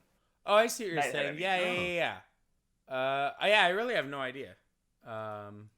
Maybe it would be worth maybe for people who like the previous ones, it's cool. I really couldn't tell you. I didn't even know it was part of a series. No, yeah. Normally, I wouldn't have like added it to the list if I knew it was part of a series. So yeah, whatever. It was fine. Unlucky, I think. All right, we have one more show. Sonny Boy! Which I guess, yeah, at the time we were recording, like, Ida Tentachi, Megaton Q Musashi, and Jahi-sama have not aired yet, so we're not going to be able to talk about them. So Also, you know what else has it? I was about to say, Majia Records Season 2 also hasn't aired yet, Crash Store. My brain fucking... didn't want... If I close my eyes, I do not see it. It exists. Your favorite show. It exists, but I don't want it to. Anyway, Sonny Boy is good. Yeah. It was very interesting. I really liked it. Yeah, I liked it, and I would say it's probably like... it's not my favorite show so far, but it's probably the most potentially interesting one, I think. It has first of all, it looks really like the visual styles. I love it. Okay, tell me I'm not the only one who felt this way. Like, so the way the visual style is kind of like, it's kind of un-anime in a way. Like, it's pretty unique. It reminded me of Asada, but it isn't an Asada show. Right, the way it's kind of like directed, and also like first episodes do sometimes do the way it like ended in it just went to black and the credits played the song. It felt like I just watched a movie, a 23-minute movie for some reason, like just that, like because anime films usually look different stylistically, and it was really well directed. It looked and had very flat coloring and lighting. Yeah, and it's just like So it's just weird. Like once the credits started playing, it's like I just watched a movie. That was weird. Why did I feel that way? That song you heard was the fucking opening. It's a banger. No, that's what I figured. It's a banger song. It's a banger. And yeah, I'm definitely curious. But anyway, describe what the fuck you just watched. The school got teleported to the dark dimension, and like everyone in the dark dimension has superpowers. Right, but like basically one class not of students, everyone, about 30 people. Some people got superpowers. Some of them are like undescript amount of people got superpowers, and the student council president is populated by 3 assholes, and they're like, we're gonna establish some rules, and they're like, let me break the windows if I want, bitch. And then the baseball captain goes, penalty, and puts X's on their faces. It makes them do weird shit. Right? Yeah, his power is basically, if people don't follow the rules, he gets to put a penalty on them and make them do kind of. things. It's what it seems like, but then it turns out that it doesn't or at least other people can activate his power if it is his power. As long as the rules that he's established are broken. Right. So it's not like he's the only one who gets to break the rules. And also we see this man's ass twice. I don't know how I feel about that. This show is about society.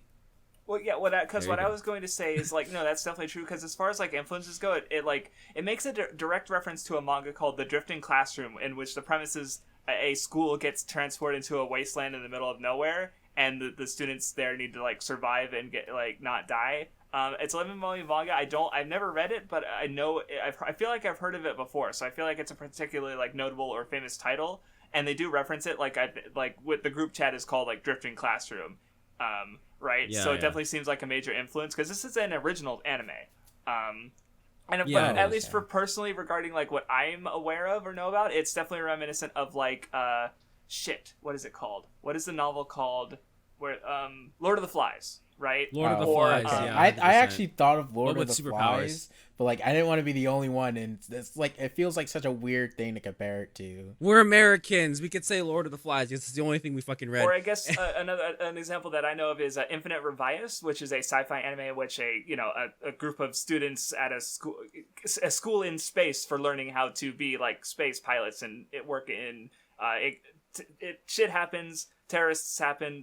They don't have adult supervision, and they're stranded in space, right? So basically, like the idea of here's these kids who all they know is like the culture they came from, and they have to kind of like learn how to establish like order and society in their ranks, right? Like, do they like you have the one kid with superpowers, and he's like, okay, I have power, I can do whatever I want. But there are rules, and as come into play, and punishments if we're breaking those rules.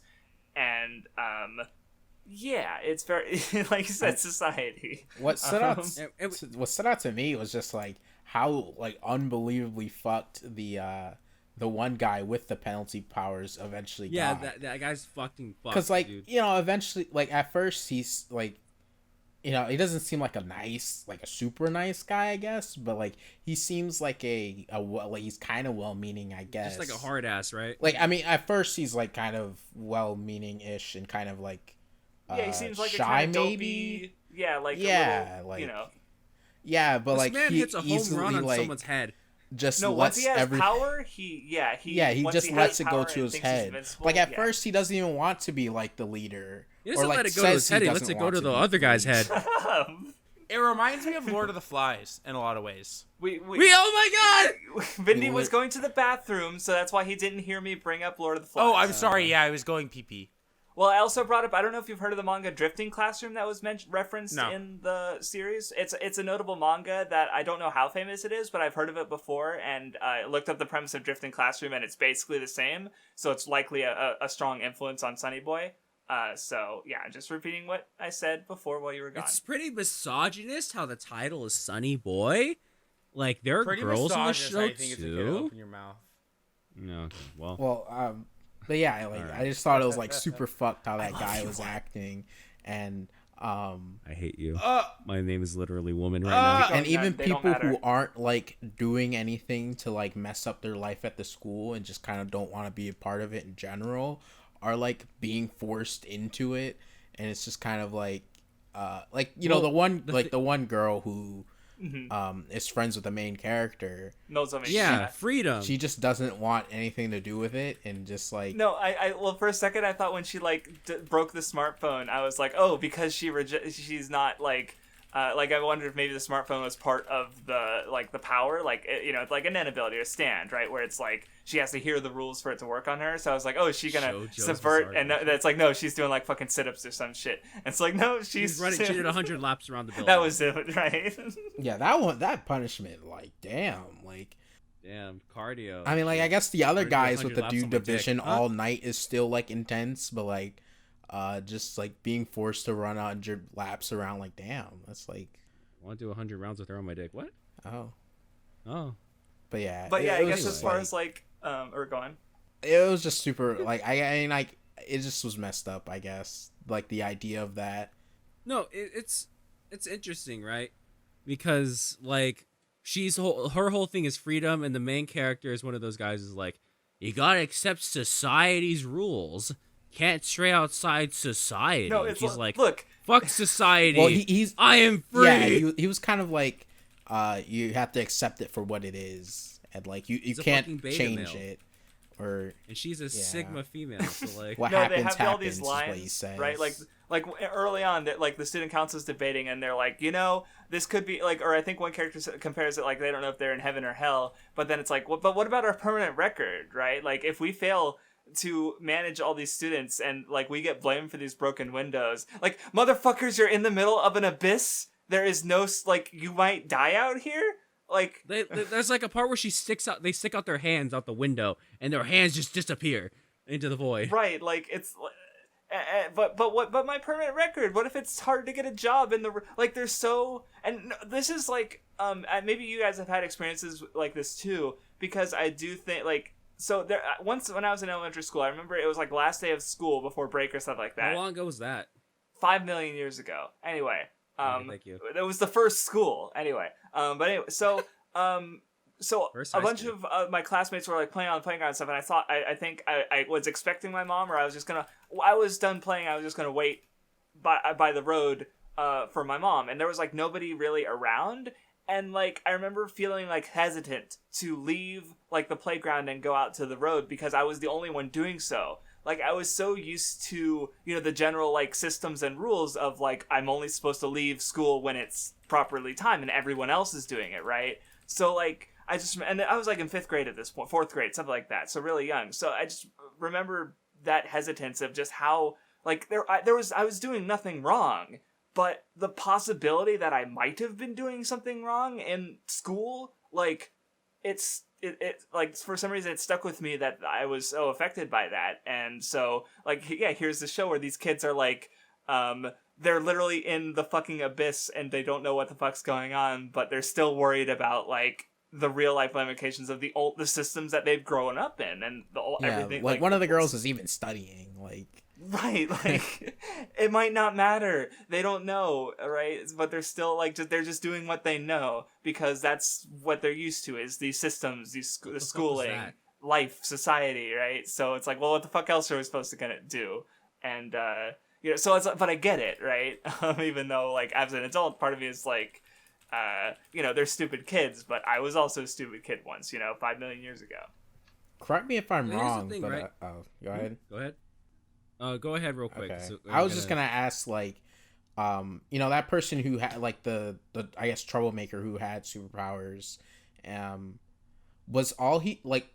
was he only breaking the windows and that was it? Like, I'm pretty sure only breaking the yeah, windows, he wasn't like bothering anybody, which was like, I guess I didn't even interesting. understand what his power was, to be honest. He was like shaking the air and like, I guess, or like, I don't know, splitting space, kind of, I guess. Yeah, but like it was presented visually, so it's like you kind of got what it was, but it's like explaining it is like, because yeah, I don't. yeah. It seems, you know, like yeah, I took it as like he's vibrating space basically, which is like people making it's hurting people, like they're covering their ears and shit because like they're getting headaches and breaking windows. Very sad. But there was the one kid who like made people see visions of death. The one guy with this like star mark on his face. No. That kid is very clearly like. I mean, it's even fucking said in the episode that little guy he has like a god complex. No. Yeah. I actually think that guy is the guy who made the world. I would put money on it right now. He's the one who dragged him into that bullshit. He definitely had like the expression on his face like the last time you see him in the episode where he because they jumped banana in the ocean. Right, because like they took the leap outside of the boundaries of the world that they're in, and the world changed. Yeah. He knows what's going on, and so that makes sense. I'm not sure if I'm like on that boat, but he's definitely the antagonist. I don't know about like they're on a boat right now. I don't know about he's the one behind everything going on, but he definitely seems to be. He definitely knows about it. He knows more than the others at the very least. And he was the one who manipulated the Cap into being the leader. So it's that like even if he the captain, America. I'm gonna kill myself. Okay. All right. Here's the thing, right? The main two characters so far, from what we understand, don't have superpowers, which I think might be important. Well, see, right? It's either like, I hope they. So it's either like maybe a comment like some people like get. The world isn't fair, right? So some people have these abilities that work for the world. Like some people are really good at like able to study, right? Like not everyone can just sit down and just cram information into their head, right? But so the people who are really good at that excel in school, and everyone else is fucked, right? So maybe it's like that, or maybe everyone does have their power and they have to like eventually like learn it or get it or something. I definitely think everyone will get a power at some point. I think the ones without. I really hope the main two characters don't get powers. No, because are you fucking stupid? The brown-haired lady already has a power. Yes. What? What was her power? What do you fucking think she was looking at when she's like, oh, there's something up there? And then it kept zooming in on her fucking eye, and then she knew where the bird feather was? Like, that bitch has a fucking power. It's clear as fucking day. Love Live. Are you fucking dumb? And main guy, if you ask me, absolutely has a power and just doesn't want to deal with the hassle. So he's been acting like he doesn't, but he's got, like, the god power. Hundo P, dude. I would stake either my that life on or it. he didn't like really try hard enough to figure out if he really did have a power. Yeah, because like he does say that like I wouldn't be here, right? I wouldn't be like this if I did have a power. But like I don't know, his general mentality, I could still see him like overlooking what he has. I guess basically, society sucks. Be free. Jump off the building. Yep. So just watch Sonny Boy. Huh? Escape society by watching the anime about society. Jump off the building. It's really interesting, and I'm very curious as to see where. Like, I'm probably more looking forward to episodes of this in a way than I am other shows, even though I liked other shows more. I guess. Yeah, with this you don't know where what it's gonna be, and like right, exactly. With the episode ending with them out of the void, it already like you could have thought that the whole show, like this whole season, was gonna be in there, but they did get out, so like you don't know like how it's gonna be a different thing every single time. Like when I think about the other things I'm watching, it's like okay, like Kageki Shoujo, like I have an idea of where it's gonna go. I could just read the manga if I'm really that curious. Love Live, I kind of have an idea of where it's gonna go. Sonny Boy, I can guess, but it's I don't know. It's interesting and it's cool. It's a shot in the dark. Yeah, and literally. Yeah. So yeah, that's so yeah. Anyway, I guess that about covers it. And now let's talk about No. Here's here's the thing we have to do before we end it. First of all, we have to. I think we should all say what our favorite episode 1 was, and we should also say who we think won and who we think lost in terms of the shows they had to watch. Yeah. So I mean, my favorite episode 1 was Love Live. Of my shows, I mean, my favorite was Uramichi Oniisan, so,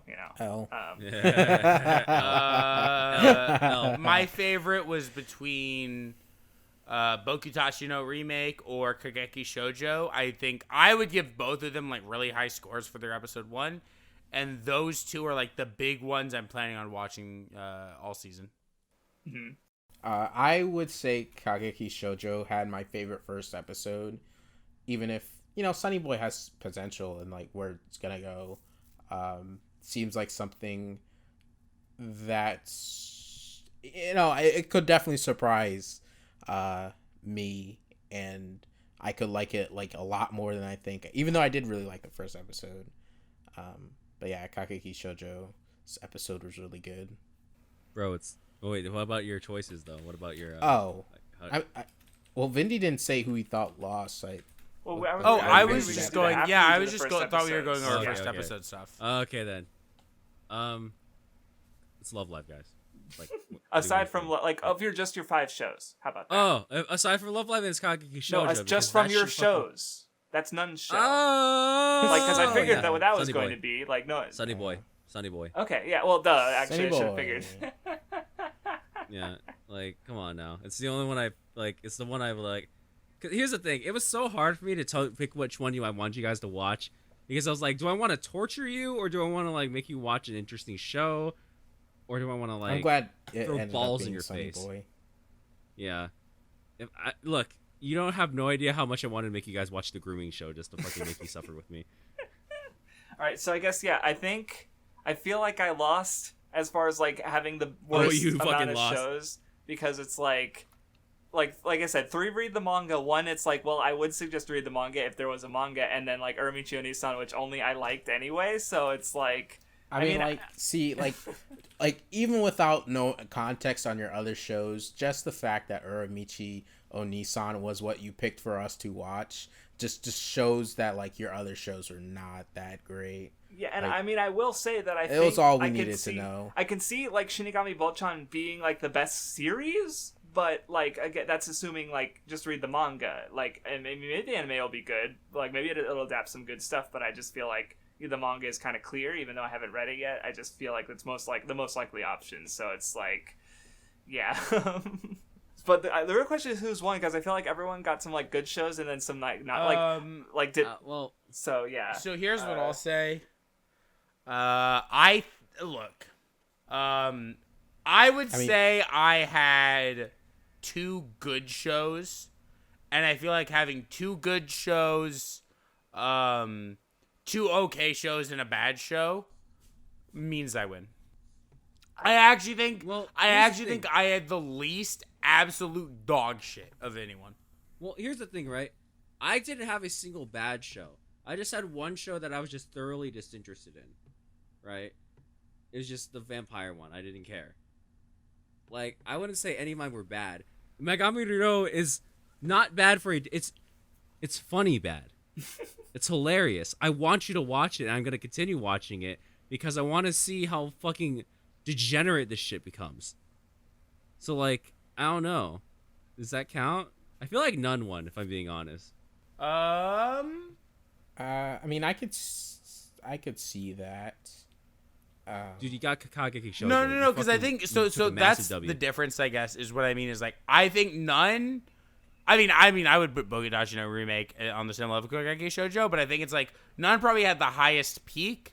But I would say that like I think mine was more like the average was a higher number than anyone else's, because my terrible shows didn't bring it down as much as other people. Classic white man taken away from the black man. I'm Mexican. Okay, white. Okay, cholo. I mean, I don't really feel like my terrible shows brought things down like that. And I mean, I wouldn't even say they're really terrible, really. Can we agree? Can we agree? Kraftsdorf lost if Uramichi Oniisan is the best show he had. Yeah, we already said that. Dude, I think none won because I feel like none had like even the shows he's like I don't really care about that one. Like it doesn't seem like he had anything as bad as like Well, let's put it this way, right? Both me and Nunmanji got our shows that we picked. Everyone mutually agreed that they wanted to keep up with. Right? I guess that's true. Kraftsdorf, nobody wanted to fucking watch keep up with it except for Kraftsdorf. No, see, I was trying to decide that based using that reasoning because I think for each of you guys, I have one show of your guys is that I'm like watching weekly: Kageki Shoujo, Sonny Boy, and I guess never mind, not for Vindy. So Vindy. Yeah, so that's what I'm saying, right? Vindy's Bokutachi Remake, you just didn't want to, not because it's bad, because like you just didn't want to.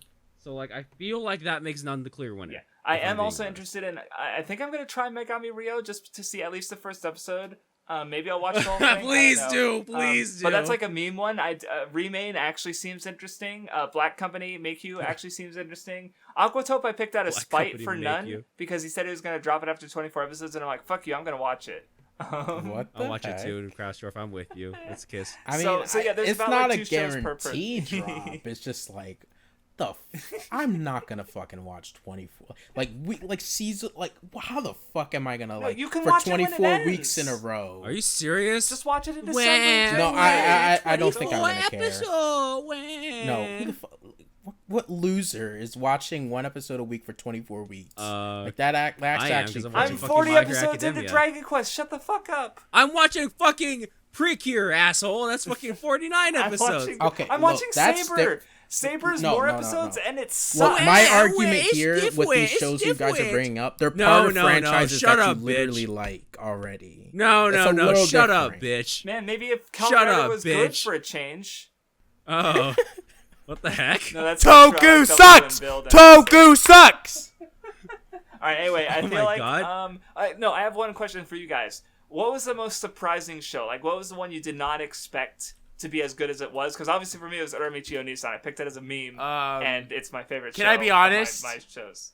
Like, can I be 100% honest? It doesn't have to be go surprising ahead. as in like Go good. ahead. No, It can be no, no, no, surprising no, as, no, like, no, no, no. You know, and whatever way you decide. It's Nighthead because it wasn't the show I liked the least. No, yeah, okay, that makes sense because you picked it because you thought it was gonna be dog shit, and And I it didn't liked seem it more good. than Realist Hero. But, yeah. So, you know what? I'll take that W.